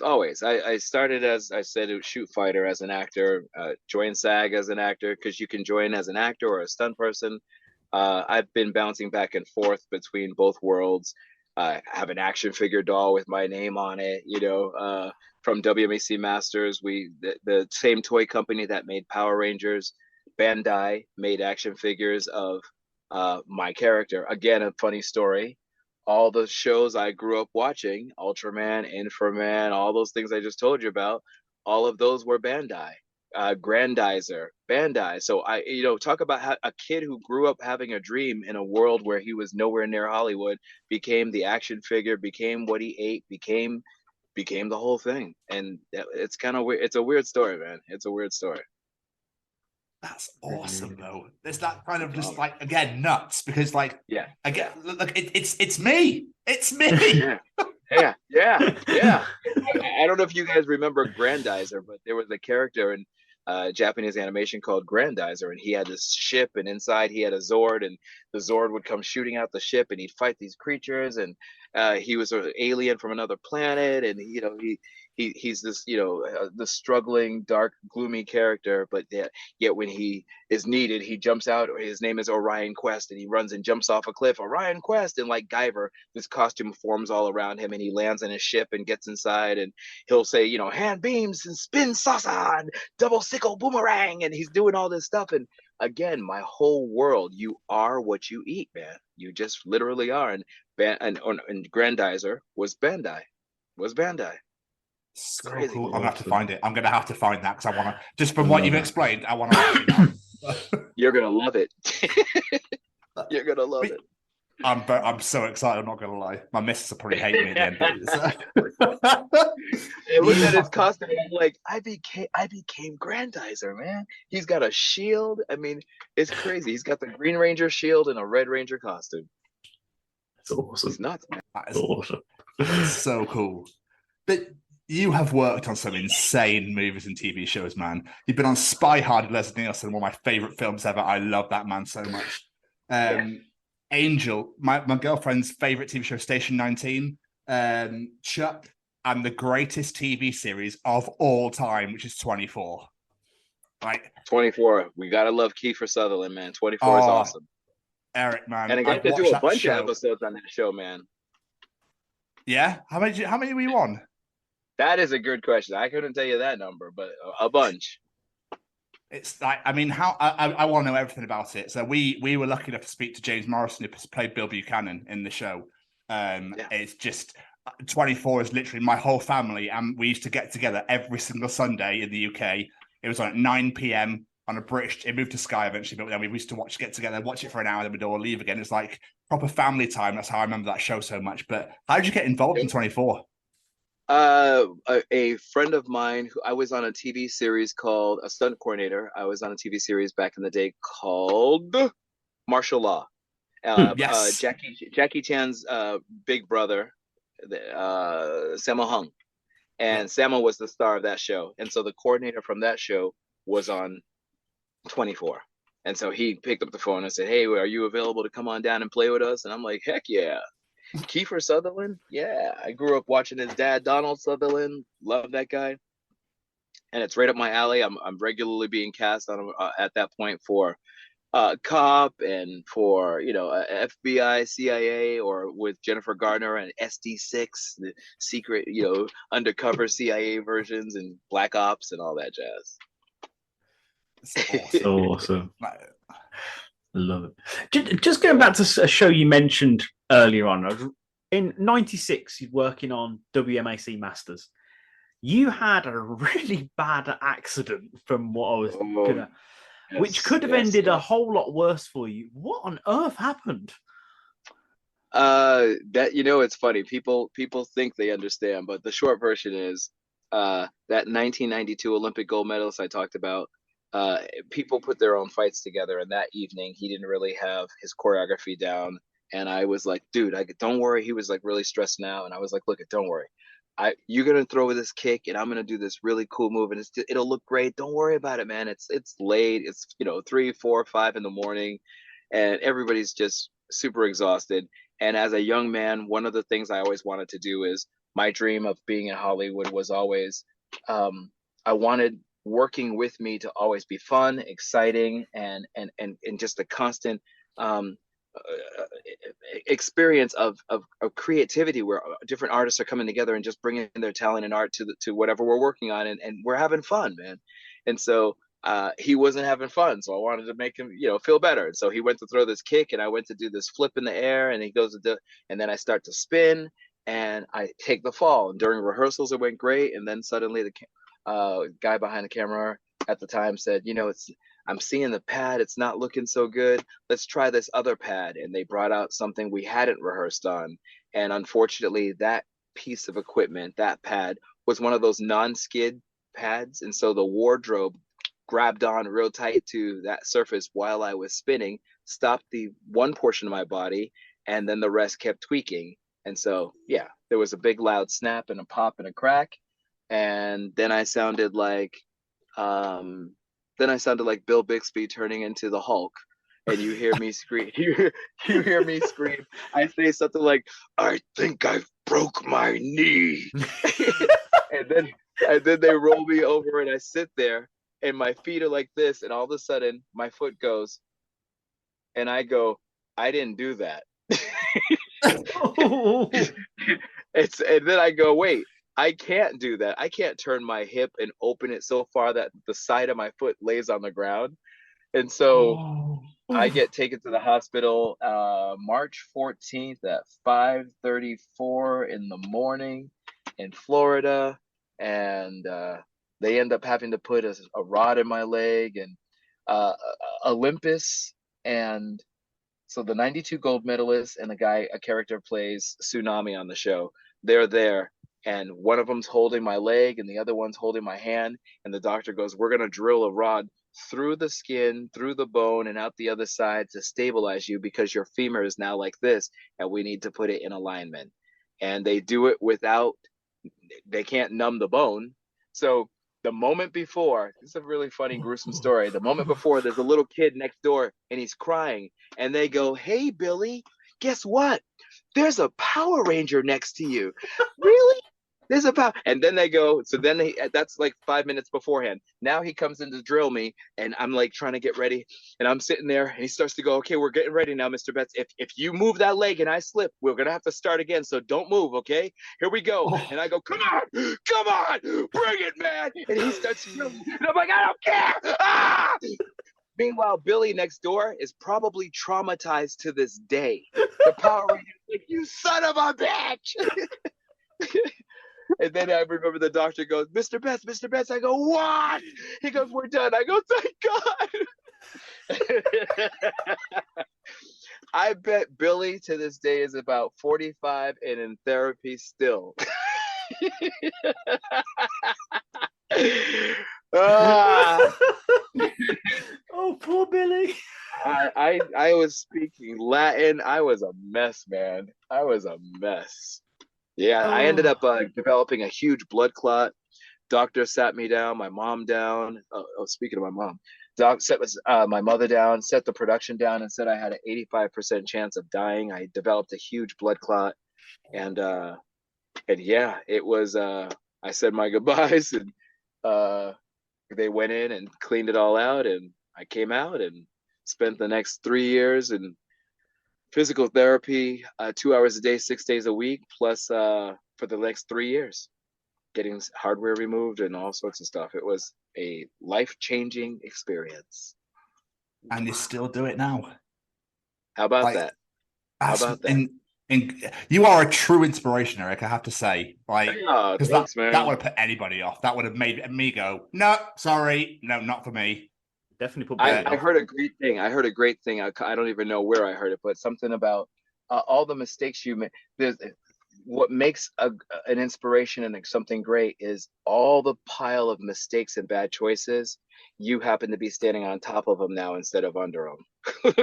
And that's what it feels like. It's like I tell my son, you know what a genius is, or when someone's an expert at something, you know what they are? If you could see what it took for them to learn, you'd see their body covered in bruises and breaks and scars. They made all the wrong choices, and now they know what choices not to make. That's how you become the best. You got to give yourself permission to make all the bad choices. And once you do, it almost becomes fun. You start realizing, don't go there. Hey, there's a clown behind the corner with a baseball bat ready to bet. Remember that scar? Yeah. You got that from the clown around the corner. Yeah. Don't go over there. You just know what not to do. And you start to find a way to not see it as something to be afraid of, but something to laugh at. Cause it's like, oh my God, what funny thing's going to happen to me around this corner? I mean, were there any stunts that have happened since now that you've gone, do you know what, I don't really fancy, or have you just gone all in on everything? No, that's funny you asked that question, because that happened, unfortunately, too late in life. That happened to me in 2016. I did this movie called Fate of the Furious or the Fast and Furious. Oh, yeah. And in this movie, there's a Lamborghini driving on the ice, and a submarine randomly comes through the ice and shoots a torpedo, like like they do often, and it puts a hole in the ice, and the Lamborghini falls in it, and my character,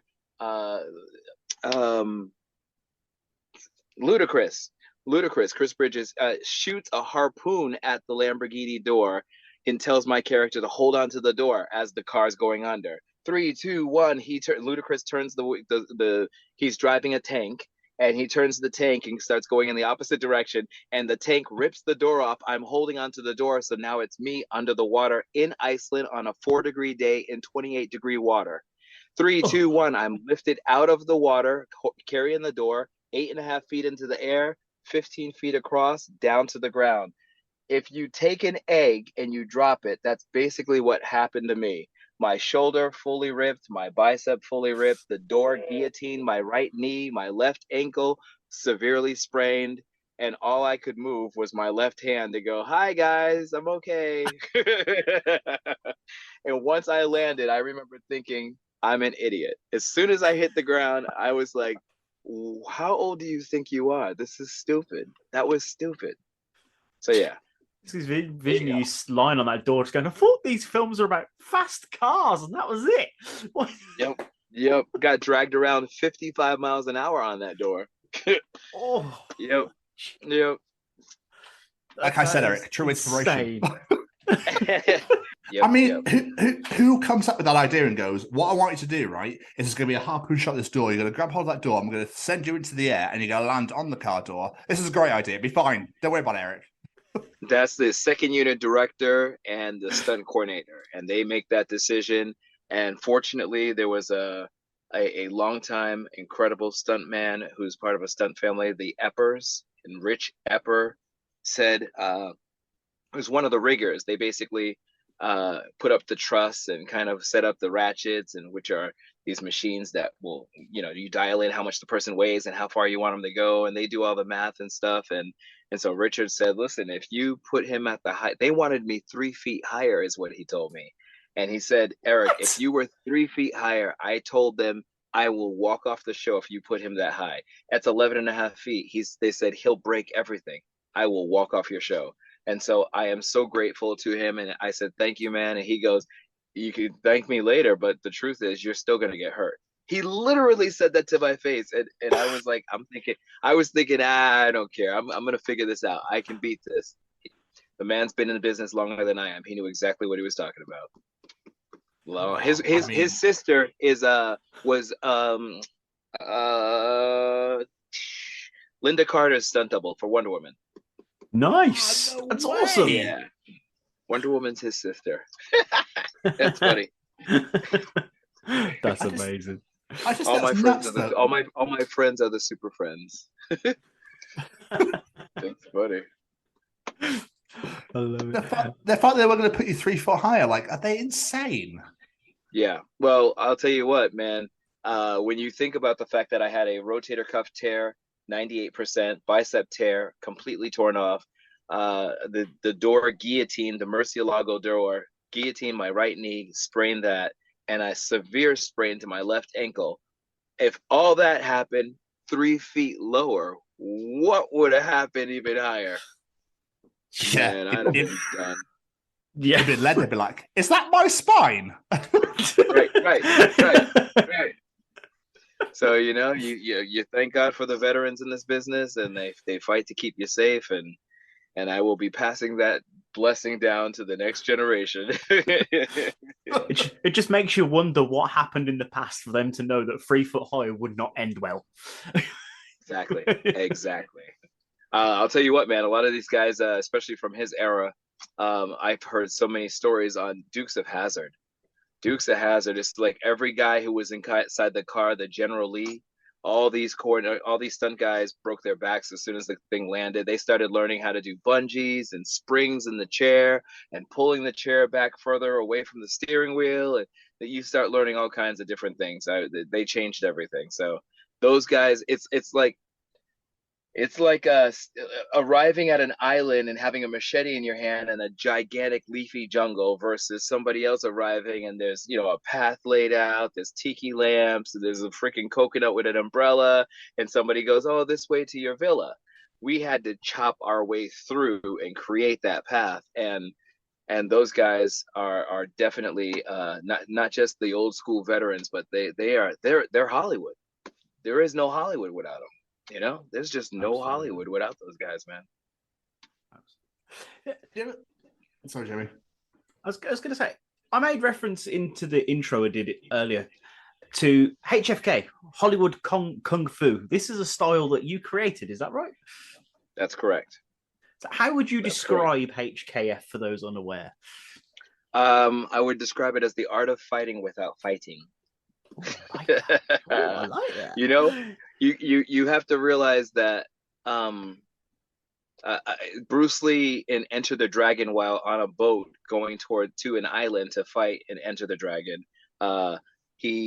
some guy's bullying a bunch of other guys on the boat, and he's a lot taller and he's trying to show his cool moves, and so he comes up to Bruce and he starts throwing back fists and trying to get him to react, and Bruce Lee says, wait, well, you want to fight? I'll fight you. And all right, so then he goes, well, what's your style? And he says, it's the art of fighting without fighting. And so he goes, wait, if we're gonna fight, don't we need more room? And hey, let's take that boat down there and we'll take it and go over to this island. And so the guy gets on the boat and he unties it and lets it go out. And now he doesn't have to fight the guy and he lets the guy go. And so film fighting came from that moment right there and then. It's the idea that two people who are engaged in the dance, if you will.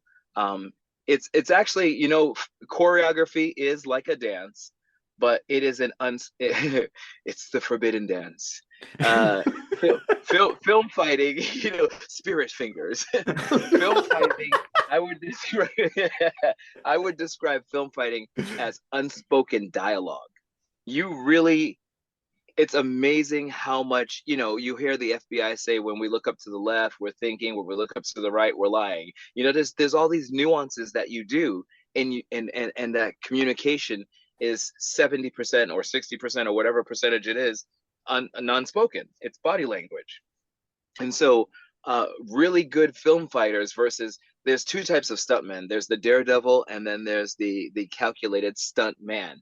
That person is not just going for it, as Nike would say. That person has weighed and looking at the situation and has determined where the danger lies and what the restrictions will be, and how far or how big and small they need to go to accomplish the goal safely and consistently, because you may end up doing this one thing 28 times.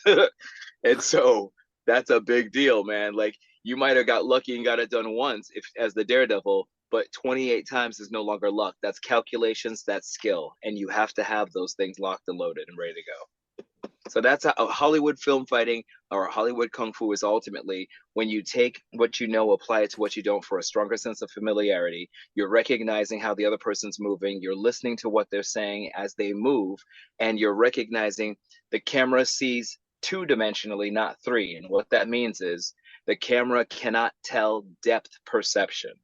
And so if the camera's over my right shoulder here, and I pretend to swing and throw my fist right across your face, as long as this imaginary string going from the camera lens to the subject that I'm actually hitting, as long as my fist crosses that line, it doesn't matter if I cross it this close or this far away. As long as I cross, it's still a hit, and everyone gets happy. And so you start learning. I teach people, I want you to fight. When you're doing film fights, I want you to fight like Star Trek. I want you to fight the force field around a person's body and give them 1 foot of a force field around their body, so that if the actor moves forward accidentally, you're always fighting the force shield. You're not fighting the actor, you're fighting the force shield. And now you've got leeway to not punch him in the face. I can only imagine the amount of accidents when people are first learning this. Yeah. A good story for you. Here's a funny one. I don't know if you guys know this.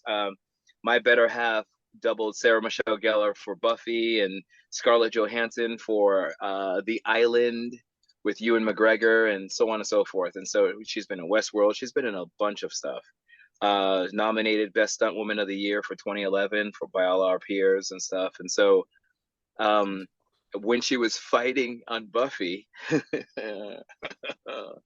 she is a Irish, Scottish, German, Swedish redhead. And so she's fighting this girl, and this actress, the character's name is Clarice, I believe. This actress got screwed up in the choreography a little bit, and a lot of it, and punched her square in her forehead between her eyes. She got Melissa got a big knot in her head, and apparently it just started dripping down like she got black eyes. It was a long day at work. You know, your girl's had a long day at work, so you're trying to be the nice, cool guy. Usually I get a bath ready for her when she's working. You know what it's like to be in pain. You know what you wish you get. So, you know, you get the bath oils, you set it all up. It's real sweet. She likes candles. You got the candles there, maybe a glass of wine. Yeah, I mean, you're really putting in the time, right? This time I didn't do all that. So I thought, you know what I'm going to do? Let's just take her out to eat so she doesn't have to go back house and wait for food or make it herself. We'll just grab something. We'll sit down and just grab something. You can relax a little bit because I'm sure you're tired. What you don't think about is two things. Thing one, you're a black man. Thing two, she's got black eyes. And so the waitress comes over. Oh my God, honey, can I take your order? And she takes her order, and then she goes like this, what do you want? And I remember thinking, why is she talking? Oh, no, I didn't do that. And so, you know, those are things, learn from Erik Betts. Those are things you need to think about when you start off in the business and you're dating someone in the business. Be careful how you just, you know, try to go out and wine and dine the girl, because you might forget, you know, people might think you're beating her up. It's funny, man. It's funny. Never occurred to me, because that's what we deal with all the time. We come home with bruises. It's part of the career, but you don't remember, like, no one else knows what you do. You know? Duh. That was so awkward. So yeah, I didn't get my food, just for the record, because I figured she'd put in some special sauce. Oh. So I was good. I was like, I'll just drink water, thank you.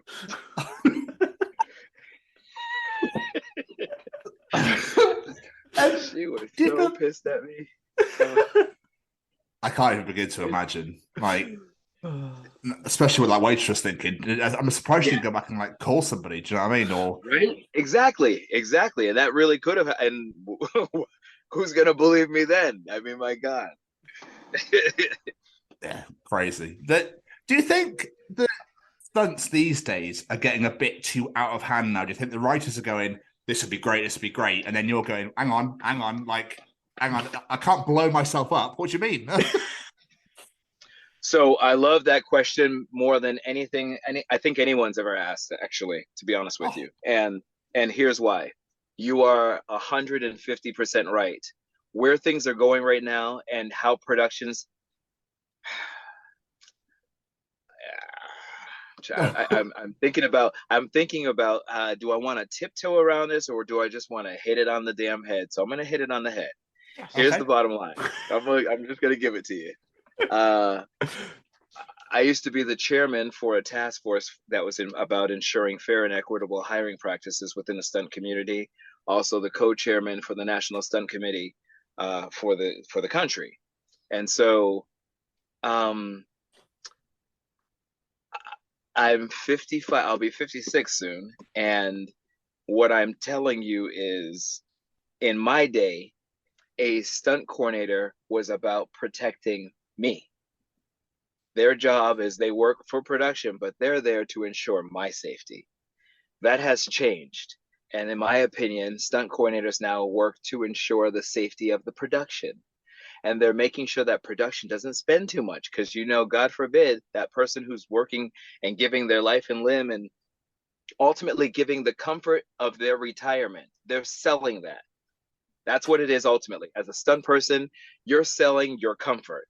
You're selling, are you going to be able to walk? Are you going to be able to pick up your grandkids? Are you going to be, like, you're selling that literally. And so when someone's not fighting for your safety, let alone the fact that you're also selling the potential of you not living, Like, stunt people are the only department in the entire film industry who actually do die on really horrible occasions. You don't hear that in hair and makeup. You don't hear that in wardrobe. That's not happening to these departments, and they're being given Academy Awards. And yet there is no obvious film and action in any way, shape, or form without that stunt department. And yet you're not recognizing the science behind what they're doing. You're not acknowledging them for their contributions. And so as a result, that community is feeling like they need to do more to be recognized. And it's kind of like the redheaded stepchild. The productions are going, we're going to abuse you. It's the Cinderella effect. You're going to stay on your hands and knees and scrub the floor while we go to the ball, the Oscars. And one day, the stunt community will finally get to slip their foot into that beautiful slipper and be acknowledged for who they are and take their rightful place by the prince's side. But until then, unfortunately, the stakes are getting so high and so ridiculous that, like that 3 foot higher thing I just described of the gag in Fast 8, more and more people you're going to hear are going to get hurt because everyone's trying to outdo everyone else. No different than YouTube and parkour, when you see someone with, a band around their head and a GoPro, and they show themselves jumping from building to building and they're 15 stories above with no airbag below them, simply for likes and views. It's getting so crazy. There's no accountability. There's no responsibility. There's no recognizing that you are you're opening the door for someone to die. And we're hearing more and more people, especially influencers, who are doing things recklessly, where they're trying to get that excitement. Like, that's what their brand is. My brand is danger, man. And so someone else is going, oh, I want to beat his channel, or I want to do what he's doing. And the same thing's happening on film. So it's getting unnecessarily dangerous.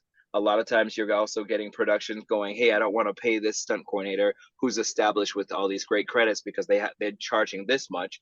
Hey, this new person who's just got 3 or 4 years under their belt, this new person is willing to do it for this price. Well, they're not qualified to do it. Yeah. You got a cheaper price, and the problem is, now that you have a cheaper price, you also have somebody who's not qualified to tell us accurately how something should be done. And now more lives once again are being risked. And so it's a huge pet peeve of mine. No, I can imagine. And then, as you were saying at the very beginning, when you said, like, if you're getting an ooh out of the audience, you're doing it correctly, but it's like, but you've done that then you need to go to the next level, because obviously they've seen that already. They've not, what haven't they seen before? Oh, what I want you to do is go to space, get out of the rocket, run around the rocket, and come back in. Like, well, that's ridiculous. But obviously, and as crazy as that sounds, you're 100% right, man. You're 100% right. You're spot on. And you can guarantee Tom Cruise is doing that in the next Mission Impossible movie. You know that. Yes. And they're going to bring him back, because as soon as he steps out, he's going to freeze. And then he's going to look like, he's going to freeze like, Han Solo and Carbonite. And then they're going to bring him back. But I think, just say that again, obviously, because obviously stunt coordinators can be younger as well, because like your generation would be like, well, no, that's ridiculous. Why would I do that? Whereas the younger ones be like, I'll do it. I'll do that. I'll be fired out of a rocket and jump out for this much. Yeah, and for nothing. And you are right. You deserve to be acknowledged at the Oscars. You deserve to have your own awards and whatnot, because the stuff you guys do is I watched James Bond. That's getting absolutely ridiculous now as well. Like, it's just. Yep. But you need you deserve the recognition, Eric. You deserve it. So I stand by you. It's sad. It's sad. Thanks, man. It's definitely, there's so many people that I grew up watching, and had the gift, the blessing, of finding out, oh my God, like, I grew up watching you, man, and I'm sitting here working with you. For me, that was a guy named Fred Waugh, who has passed on. Fred Waugh was the 1970s Spider-Man live action. He was in the Spider-Man costume. So when I'm suddenly working for this guy, screw the actor, I'm working with the man who was in the costume. I'm working with the man who climbed up the building. I'm working with the man who swung from building to building. I'm working with this. This is the hero I grew up in my childhood dreaming of being. And here we are. Our circles have intertwined in that one spot in time. And so, even with, like I said, with Fred Waugh, I remember going, "Hey, Fred," as I was walking away, and he goes, "Yeah." And then I throw a backflip with a half twist, and I land in a Spider-Man pose. And he goes, "Oh my God, did you see that? Yo, he's the real Spider-Man. He's the real." And I brought back a friend of mine, a director friend of mine, Isaac Florentine, had one of the stunt Spider-Man costumes, and he gave it to me. And I put it in a bag, and I brought it with me to the set. And he goes, "Get out of here." He goes, "I've got that in my house. How'd you get it?" And it was, just so cool, man. So cool. So cool. That is the real blessing, though. We're really wanting to acknowledge all of the people who came before you, to be able to say, if I were to ever win an Academy Award for stunts in any capacity, at the end of the day, this isn't my award. This is for everybody. I happen to be holding it, but this is for everybody who sold out and then some and did not get the recognition they deserve. The people who laid that ground, the people who had that machete and chopped that path and made it so I could get a little bit in there before it was time for me to start chopping. It's a big deal, man. It's a big deal. And you just segued very beautifully to my next question, whether you knew you were going to or not. It was great, because I was going to say, before we start wrapping up, I read that you were one of Sam Raimi's choices for acting for Spider-Man, but your shoulders were too large. Is that right? Yeah. That's like, that's one of those little spots you still have a little bit of an issue with. Just like, what an utterly ridiculous reason. So here's what happened. At a time where I was pretty broke, I created I basically shot a video trying to explain. The way that the production company explained it was that they were going to look for a new face to be Spider-Man. And so I thought, oh my God, this is it. This is it. The circles, this is it. The stars have opened and the heavens are open, and this is it, man. And so I spent $1,000 on a demo, and I shot all sorts of footage, and I had did a whole bunch of rendering at a time where technology didn't allow you to render quickly. And so, we're talking 2001, basically. So I shot some footage, put it all together. I think I actually even posted it on YouTube for people to check out. And so I went on a cayenne pepper diet. That's half a lemon and squeezed in an 8-ounce fluid glass, water, grade B maple syrup, and a pinch of cayenne pepper. I didn't do the cayenne pepper part. Drank that for 6 days, breakfast, lunch, dinner. I lost 12 pounds in 6 days. Just for this job, because Tobey Maguire at the time was 5'7" and 155 pounds. Spider-Man in costume could be 5'9" and up to 175 pounds. I was right in the wheelhouse. I said, cool, let's do it. I end up in the room after sending out these demo tapes of mine to everybody. I sent a demo tape. I sent a letter. I have the letters in my house on the wall. The letter basically said, I sent one to Stan Lee, and the letter to Stan Lee said, "Hi, Mr. Lee. It's an honor to just get a chance to talk to you like this. I know you created Spider-Man in 1963. He was released in 62, Fantasy Comics, but I said 63. But what you don't know is he was born in 67. Hi, my name's Erik Betts, and I want to be your." And I just did this whole spiel, and I was flexing hard, man. I was giving everything I got, and I got to deliver that. I went to a Goodwill, and in the Goodwill store was a jacket, a FedEx jacket. So I put the jacket on. I got my letter. I got my packet. I went right into Stan Lee's Marvel Studios office. It was on Ventura Boulevard in Encino at the time. Knocked on the door, said, "I have a delivery for Mr. Lee. I don't need you to sign," and walked away. So I knew the guy got it.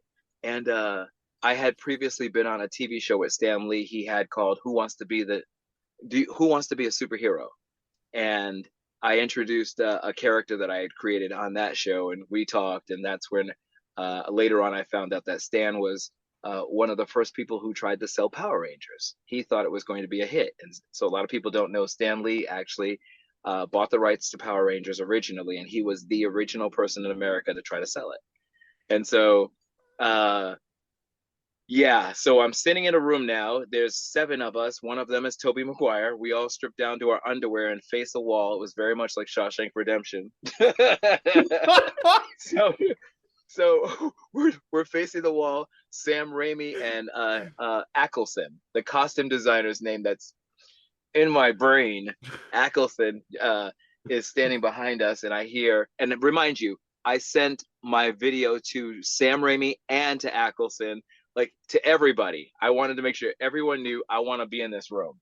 And so I'm now in the room, and we all turn around. We're wearing our the spandex underwear that comes down to your mid thigh. We're all in our drawers basically, and we're facing the wall, and everyone's standing there, and I'm just standing there, and I'm standing next to Toby, and I look over at Toby, and it's a really weird way to meet somebody in your underwear. So I'm looking at him, and he's like, "Yo, what's up?" And so I hear behind me, so you see how all these guys are built like this? They have smaller shoulders. Yeah, this guy, the costume has muscles in it. He would look like the Thing if we put it on him. He goes, we don't need muscle suit for him. You would just put the suit on. You'd put the fabric on him. He's already got the muscles. It's not going to work on him. So I was the only person that they got rid of. No. And they kept the other guys. And I looked at Toby, and Toby was like, "Man, I'm sorry, man." He's like, "Dude, you looked perfect." And so I was like, "Well, I'm gonna look perfect going to eat right now because I'm starving." So I just went and got some food. And I then later on found out something that was really amazing, man. Every one of the guys broke something major. Everyone broke a femur. Somebody else broke a shoulder. Someone else dislocated. The tibia fibula injuries. Just everyone was riddled with injuries. And I thought, sometimes the blessing is not getting what you want. And so that experience taught me, whenever I say a prayer, it's, Lord, protect me from what I want so I'm available for what I need. And that was it. That is beautiful. I'm not gonna lie, there's a small part of me then that thought you were going to go, ha, karma for getting the job that I wanted. Right? Right. I love it, man. You're right. Seriously, man. Serious. It's amazing the lessons you get, because I wanted that more than life itself. And then you've heard what happened, and you're like, oh my God, thank God I didn't get it. Oh, who needs to go through, 2 hours a day, 6 days a week for 3 years again? Who wants to do that? Yeah, well, no. Absolutely. I read that your nickname is the Dalai Drama. Oh my God. Yeah. Yeah. Why? So, I mean, when you play this back, you'll see the extreme highs and lows of Erik Betts. I am very energetic, and so I love it. In Boston, it was referred to as often a drama queen. So that's where the Dalai Lama began. Oh my God, you drama queen, just get out of here. It's that kind of thing. Yeah. Dalai Drama. Sorry to take you back there. Yep. That's awesome, man. Oh. Eric, as we're starting to wrap up here, with all the amazing roles and projects you've worked on, what are a few maybe that really stand out to you as like a good day at the office? Maybe some ones we haven't spoken about today. Sure, absolutely. It's funny. You guys have some great questions, man. That's a great one. I would say, I do have an answer for that. One of the biggest ones that stood out for me, especially in the beginning of my career, which I was beyond blessed to have done, was Family Matters. Urkel. I used to double Urkel, and I don't know for anybody of your listeners who don't know who Urkel is, but he was there's this show where the guy would go, "Did I do that?" Yeah. And it's this nerdy looking guy, and he'd walk around, and so he had this device he created, and when he would go inside, he'd come out as Bruce Lee, and I would come out and play Bruce Lee for him. And there was another guy, Mark Hicks, who originally started doing it, and then I wrapped it up. And so, ironically enough, Jason David Frank did an episode, as well as Walter Jones, of Family Matters. But specifically, Jason David Frank did one, again, where Urkel turned into Bruce Lee. And so that was before I was actually playing the Bruce Lee character, but I thought that was ironic because I had never known that. That show specifically is where I learned from one of the major producers, Fred Fox Jr., he told me that you in your career, this was like when I first began, man. We're talking like 1993 or 4. I mean, it's like really at the very, very beginning. And he said, you want to be on a kid show? You want to make sure it's starring a kid, and you will work Monday through Thursday. You'll rehearse. You'll shoot Fridays in front of a live audience, and you have Saturday and Sundays off to spend with the family. He goes, this is the ideal way to work in this business. He's been, to this day, he's been completely correct. Like, to this day, you get the residuals, you have the benefit of all the experience, and you can do your action, and you have a great and profitable career, but you have a life. He's like, the key is to have a life with your family. And so that always stood out. When I worked with the Family Matters, the cast members, they were so, it's the job you hated leaving. So you get there, they're so warm, they're so friendly, everyone's so professional, everyone's having such a good time. There's so much laughter, there's tears. Every Friday they have a huge celebration. They're so woke to what opportunity they're having as a result of the show having another season, and all the, just everybody there, like they're so grateful for what they have. And so that stood out big time. Another show would be, I suppose the other one would be the fact that I got my big break on outside of Shoot Fighter would be on Michael Keaton's Batman, training Danny DeVito's henchmen, all the clowns, and getting an opportunity to do that and be a part of the Batman franchise that Prince was performing on for the soundtrack. So that, and ironically enough, I can't believe I just said that. Today's April 21st. Prince died on 7 years ago on this day. 7 years already. Isn't that crazy, man? Wow. 7 years ago on this day. And so then I got to train. Doing the Batman thing became my new thing. So then I got to train Christian Bale for Batman, the second one, and what else? And then my actor who I double on Westworld, Jeffrey Wright, is now the new Commissioner Gordon for Batman, and so he's signed on for a couple of films. And so I'm hoping, Jeffrey, if you're listening, that he will call his favorite double from Westworld, who plays Bernard, and I will have me play doubling the Commissioner Gordon for the third Batman. Outside of that, I would probably say Avatar was the next biggest and most amazing scene. I didn't get to couple. The big joke is this: I'm the black guy who doubled the blue guy played by the white guy.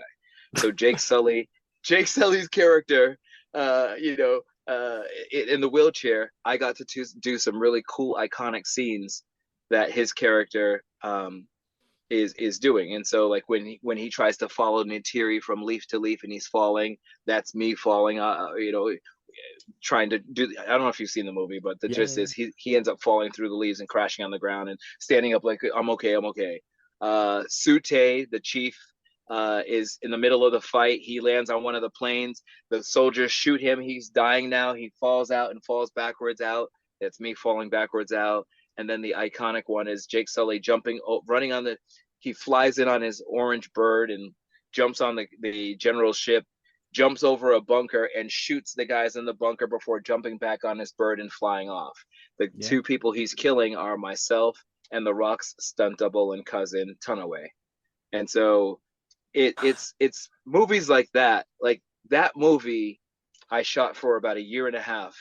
And I mean, that movie was insane. Like, it's just, that was insane, man.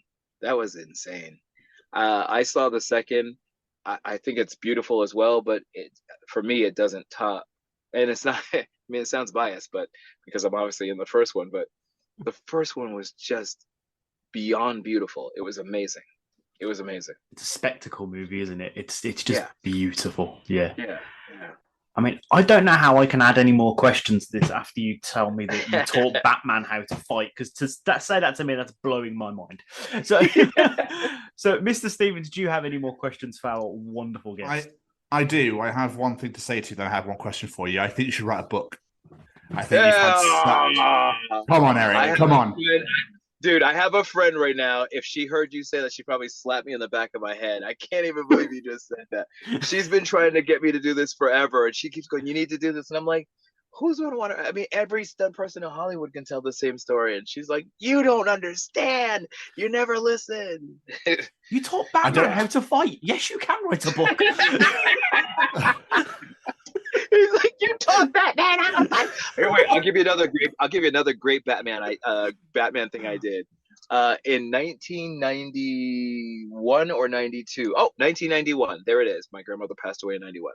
So in 1991, I was driving around for Halloween as Batman. I have one picture of in a Polaroid. That's how long ago it was. I have a Polaroid of my motorcycle. I had a bat symbol on, book reports used to have this plastic that you cover your book report on, and then you slide this plastic straw down the side, and it comes in different colors. And so I took one of those and laid it over the headlight of my motorcycle and cut out a bat symbol and put it there.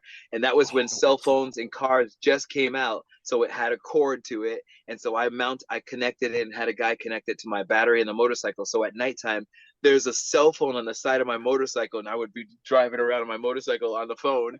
And so and then, of course, the antenna. If you ever saw the 90s antenna, it wound up like this and came up, and I had that on the windshield, and people were like, "He's got a phone on his bike."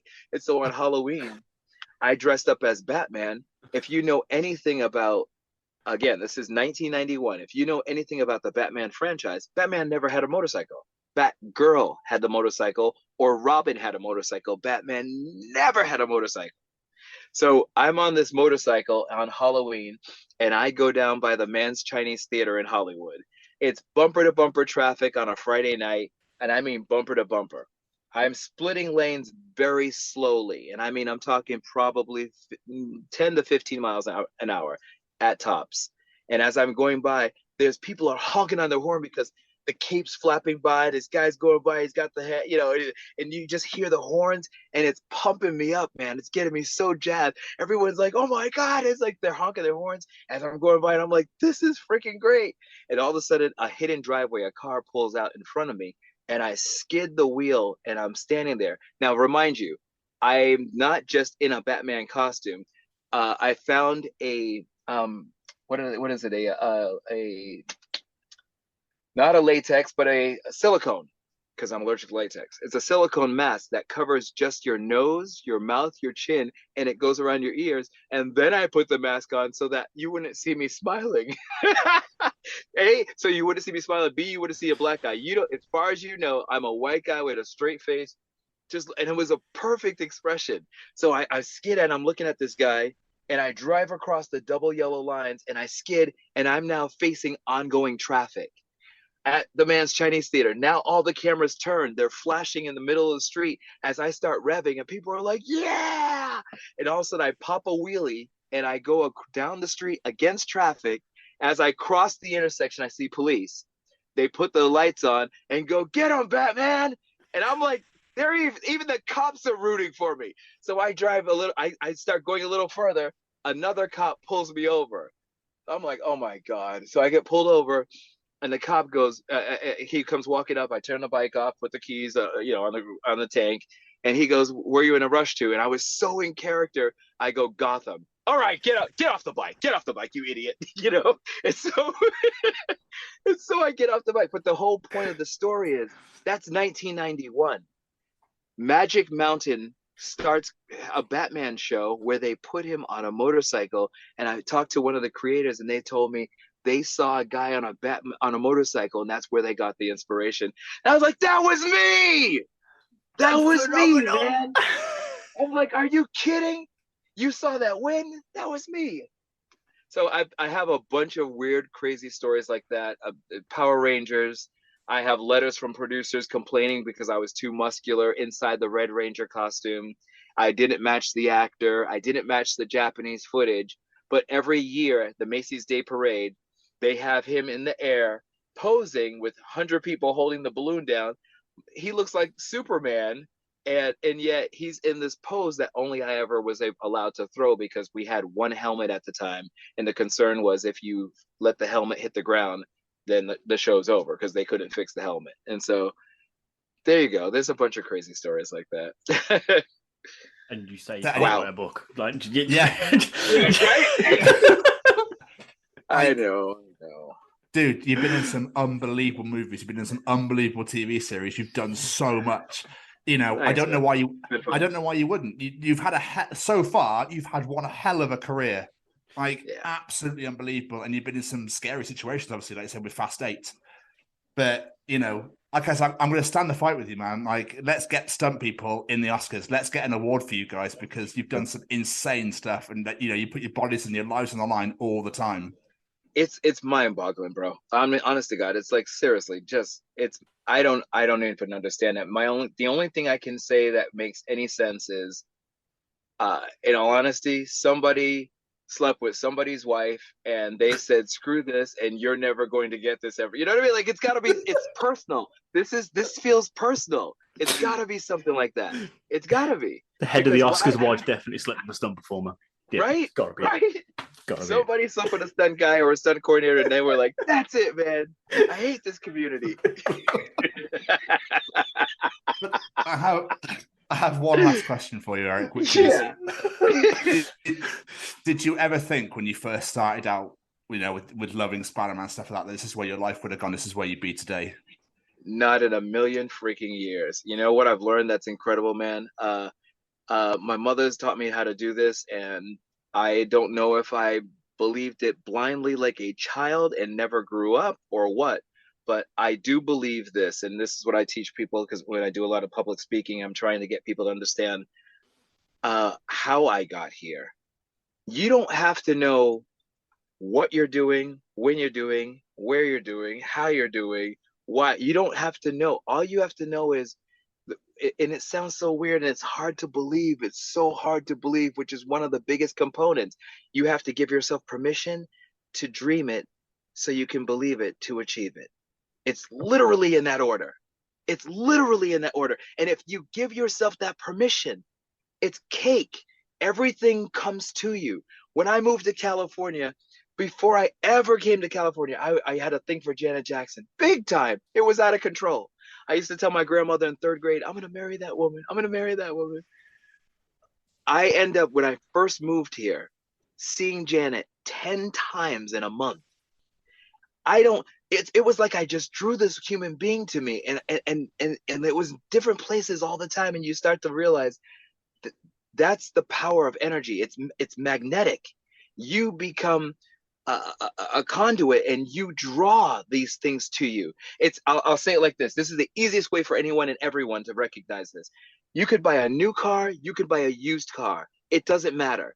As soon as you get that car, dude, that car is everywhere. Hey, there's that car again. Oh my God. Dude, you're looking for it. You see it. Your brain has now become conscious. Whether you're awake or whether you're asleep, you are drawing, you are looking, you are seeking it out. You're finding any and all opportunities, and you're bringing it to you. And like that lint roller, you're just becoming more and more accumulative until one day someone goes, hey, you look like this, and we need you. And they call you in. And that's how it happens, man. You do not have to know how. You don't have to go, I don't have the money. You don't have to come to California. You can do it right where you are, especially now. You can pick up your cell phone and shoot. And I mean, there's iPhone movies. I mean, you can do anything. It's awesome, man. It's awesome. Phenomenal. You are a true inspirator. Like, this has been one of my favorite conversations in the 4 years we've done this. Thanks, man. I'm not trying to blow smoke up your rear, but like, I tried to keep that as PG as possible. My brain was going, don't say ass, don't say ass.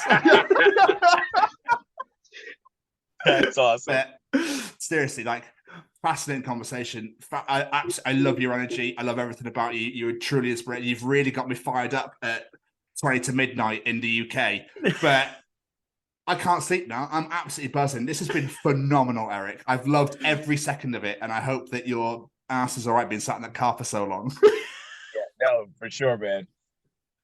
So I appreciate you, sir. Absolutely phenomenal. Before we let you go, Eric, any plugs, social medias, websites, anything you want people to go check out? Yes, I would say. And how's the audio right now? Delicious. Perfect. Yeah. Yeah. Okay. I would say I've got Erik Betts Media as a website. I just kind of launched. I say website, but it's my social media. Just I'm trying to reach out right now more so for people. I've been doing Power Rangers, obviously, when I first began, and my own show, WMAC Masters, that very few people seem to remember, and so on and so forth. But my reason for really kind of coming out into the whole Power Ranger thing, on top of the fact that it's our 30th anniversary, is just the whole Jason David Frank thing. And so I just really want people, like, I've been teaching gymnastics and martial arts now for 42 years this June. Man, that's crazy. And so incredible. I just can't, I have such a place in my heart, a huge space when it comes to kids. And to just imagine Jason's family and all that they are going through, both what they know, what they don't know, the amount of lives that he's touched from the time he came on the Power Rangers to where he is today. The fact that he had a school back then to the schools he's had, that he's had to recently close. All these things, I just want people to know, when you can look at someone who's doing that much and that positive, Jesus never tapped clothesline, all these things he had, all these lives he changed. It's like Robin Williams, the greatest human being on the planet. And yet these great people are in so much pain. And so if they can be in that much pain, how much is the person next door to us, that guy, that girl, your family members, people we don't realize are struggling, people whose facial expressions or the tone of their voice sounds like they're doing great.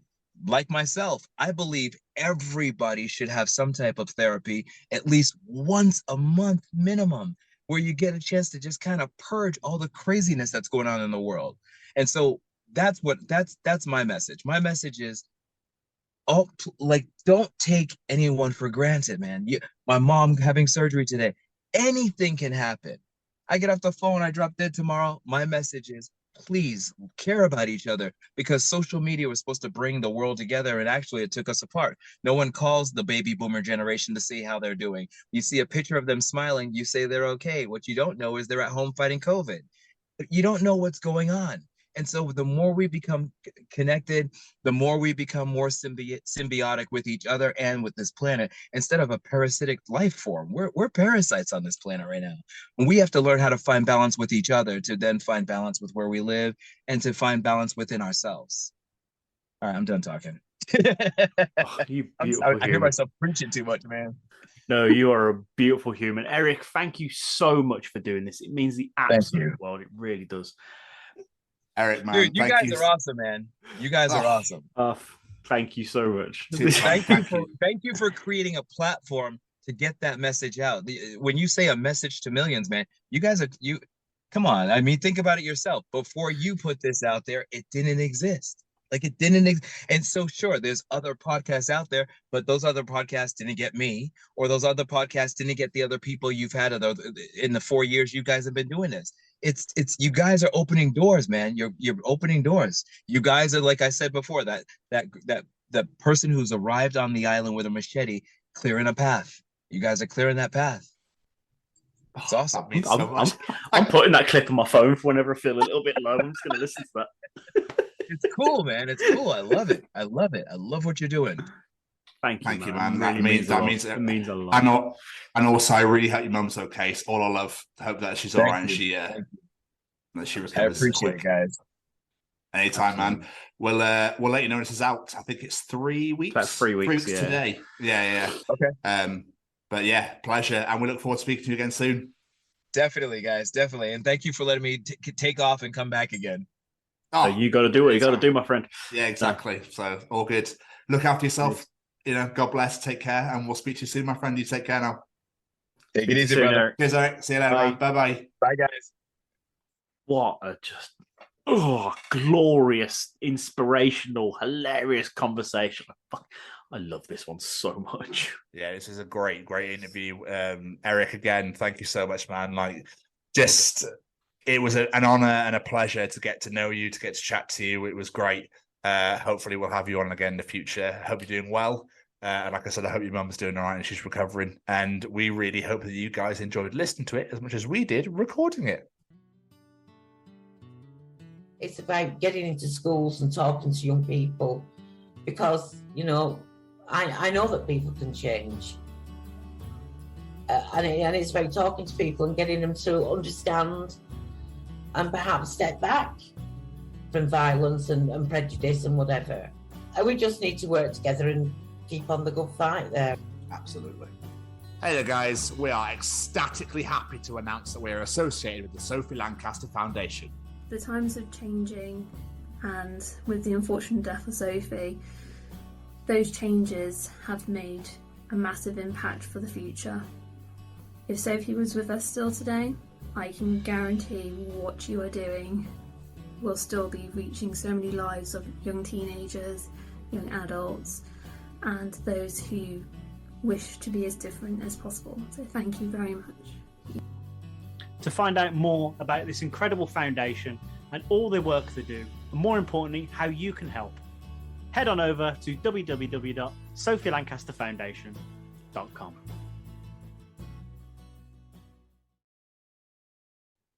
Mr. Stevens. I think I'll break out to E17 then. Yes, Jamie? It's audience participation time. Participate, bitch. Ladies and gentlemen, it's time to participate in Jamie's participation challenge. This week, I said, there's two things we love in life: compliments and weird nicknames. And no one combined the two like TLC legend Lisa Left Eye Lopez.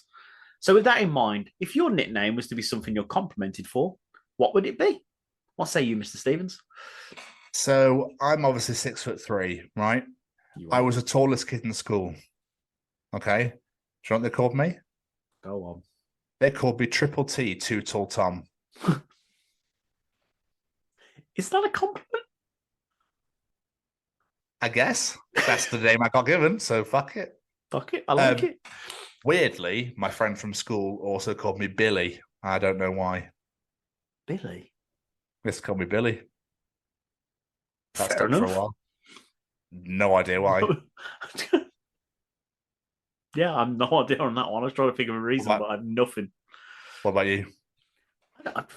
Not to be all like, where is me? But I don't really ever get compliments, so I don't really know.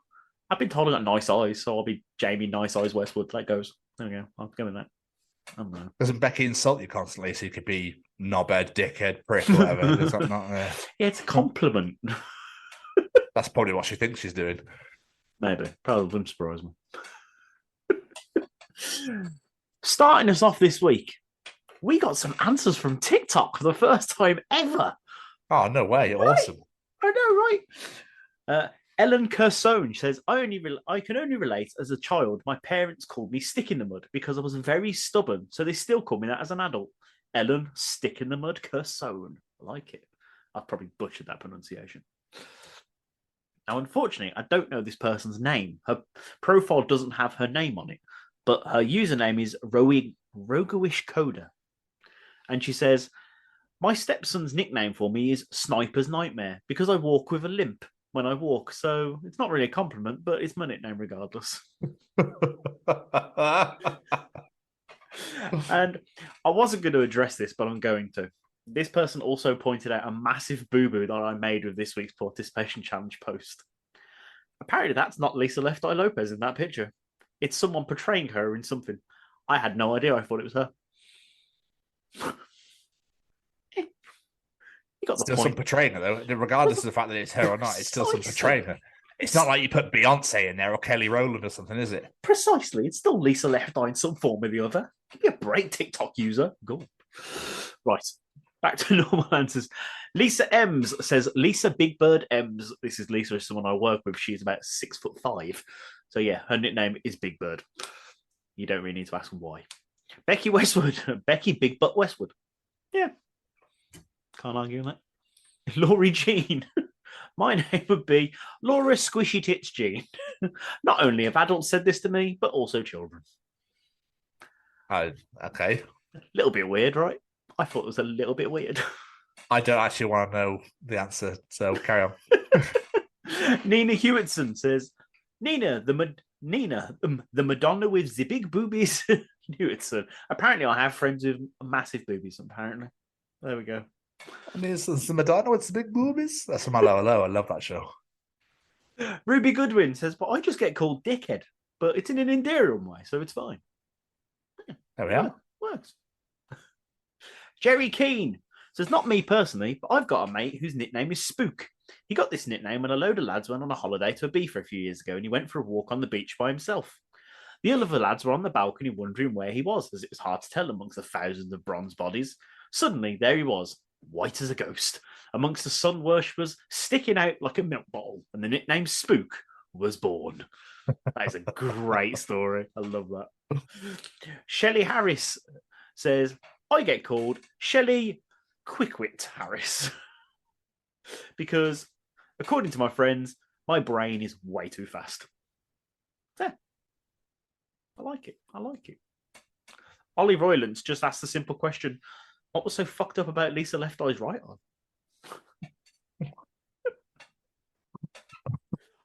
Study. She was called Lisa Left Eye Lopez because she got compliments about her left eye. Surely they're the same. I don't know. I can't say I'm up on my TLC history. No, not me, to be honest. Jade Sarah Harris says, my name would be Jade Alien-Sized Eyes Harris. Because the amount of comments made about my eyes for the fact they're far too big for my head and they're alien-sized. I look like an owl. Does she look like an owl? I don't know. No. She's a fool, I tell you, a fool. Kirsty Darby says my name would probably just be Kirsty Chatterbox Darby. Fair. Yeah. I'll give you two more. Ryan Williams. So no one I know really has complimented me in a long time. We compliment you every week, Ryan. I've been told I have a nice speaking voice a few times. Also not sure if this is something I should really be proud of, but this is now the third time my life has been torn into shambles and I seem to eventually always get back on my feet. So I guess my name would either be Ryan Nice Voice Williams or Ryan Comeback Kid Williams. Definitely I like Comeback Kid. That's great. I like it. I was bouncing back from diversity. It's a good thing, Ryan. I like it. And last but not least, the man that destroys me pretty much every time he comments on our fucking posts. Mally Malpass. Mally, it's not that small Malpass. Literally the first comment we had was like, there you go, the bar's been set. No one's going to top that. We love everybody that participates in Jamie's challenge. Thank you so much to everybody that gets involved. We really massively appreciate it. Make sure you get involved this week as well. If you enjoy Jamie's participation challenge, Tom's journal, Callum's Treachings, the absolute gobshite we saw at the beginning, and the interview, then you'll enjoy the other 84 issues of Chronicles of Podcast, wherever you get your podcasts from, whether it's Spotify, Google, or Apple, or any other websites or platforms that people use. There's so many now, I've lost track. You can also come onto our YouTube at the Chronicles of Podcast. Make sure you hit that subscribe button, hit the bell to get notified of when new videos are released, and make sure you comment on the fuck out of all of our videos, please. It'd be grand. We'd really appreciate it. You can also find, excuse me, terribly sorry, our hashtag WBW Way Back Wednesday videos on YouTube. They're all on there. Our Bloodstock live interviews are on there. Our Bloodstock vlog is on there. Our regular interviews and scheduled shows every Friday are on there. And our Dublin Quest vlog is on there as well. All for you to enjoy. Come and find us on Facebook at the Chronicles of Podcast. Make sure you hit that like button, share it for the world to see, and put loads of gifts or memes, whatever you want in there. That'd be grand. We'd really appreciate it.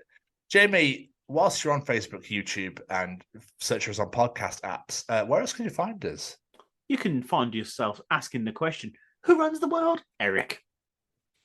That, or on the Twitter at TCO Pod. And whilst you're wondering, while Eric runs the world and on our Twitter, where else can you find us? Eating my tomato soup out of my thermos flask. There, or on the Instagram at TCO Pod. We're also on TikTok at TCO Pod. Make sure you go and check out Jamie's Chesney Hawks videos, or the Duck tutorials, or whatever video you want to go and check out on there. Some absolute gold on there.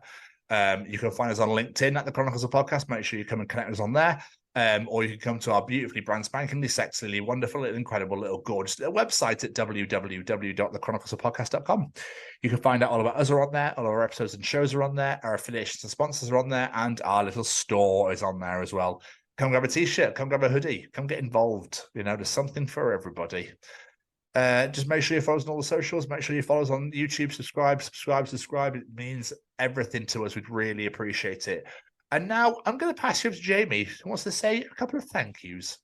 I do want to say a couple of thank yous. First off, we have to say a massive thank you to the man that delivers all of the music you hear on this show. It is all brought to you by one man. And that man is Mr. Singer-Songwriter Matt Roberts. You can find Matt on all the social medias at Matt Roberts Music. Make sure you follow him on Spotify. Go listen to all of his music. Give him a little subscribe on YouTube. Check out his music videos. And of course, check out his brand new podcast, The Songwriter Sessions. We are so happy, to welcome Matt to the podcasting world. It's a wonderful place. Hope you enjoy it, sir. And of course, we have to say a massive thank you to Mr. Braden Barry and his Stay Cozy Clothing. He's bringing you incredible hoodies, t-shirts, hats, you name it. There's everything there, including mugs. The most beautiful mugs I've ever seen in my life. I want them all, but unfortunately I'm on a mug ban because that cupboard behind there is rammed.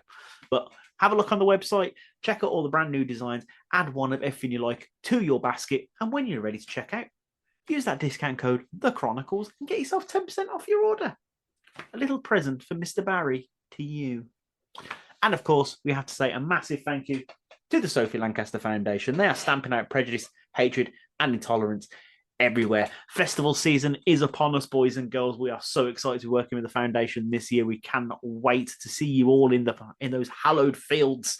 But that is where we are meeting people, we are hearing people's stories, and we cannot wait to talk to you and hear your story. But most importantly, we need to share that message of Sophie's story. Head on over to www.sophielancasterfoundation.com.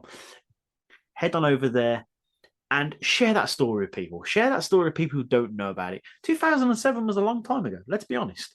People might not be familiar with Sophie's story, but no matter what, the message of what happened to Sophie is still happening today. The message is still permanent today, and we need to ensure that what happened to Sophie does never happen again. Before, I was asking everyone to fill in that questionnaire, and as I've said for the past few weeks now, we know the main outcome of that is the fact people are not speaking up. They're not reporting it when things happen. So please, if it does happen to you, report it. If it does happen to someone you know, report it. Encourage those to report it, because it is the only way that we are going to show to the courts and the government that the alternative subculture is classed as a strand of hate crime, because people are being treated differently from the way they dress, the music they listen to, and basically because they want to express themselves and be themselves. There is nothing wrong with that, and it's about time it was put to an end. And last but not least, a massive thank you to this handsome bugger right here for joining me every week. Return to yourself, Jamie. Right back at you, and I couldn't agree with you more. Another absolutely glorious episode in the bag. Indeed. Right in there. Yeah, we love it. Eric, thank you so much again, my friend. It's we really, really appreciate it, and we really enjoyed talking to you. So excited to do so again in the future. Hope you're doing well. And as for this week, we will see you all next week for the Chronicles of James Scarlett. With a good one. Goodbye, everybody. Bye.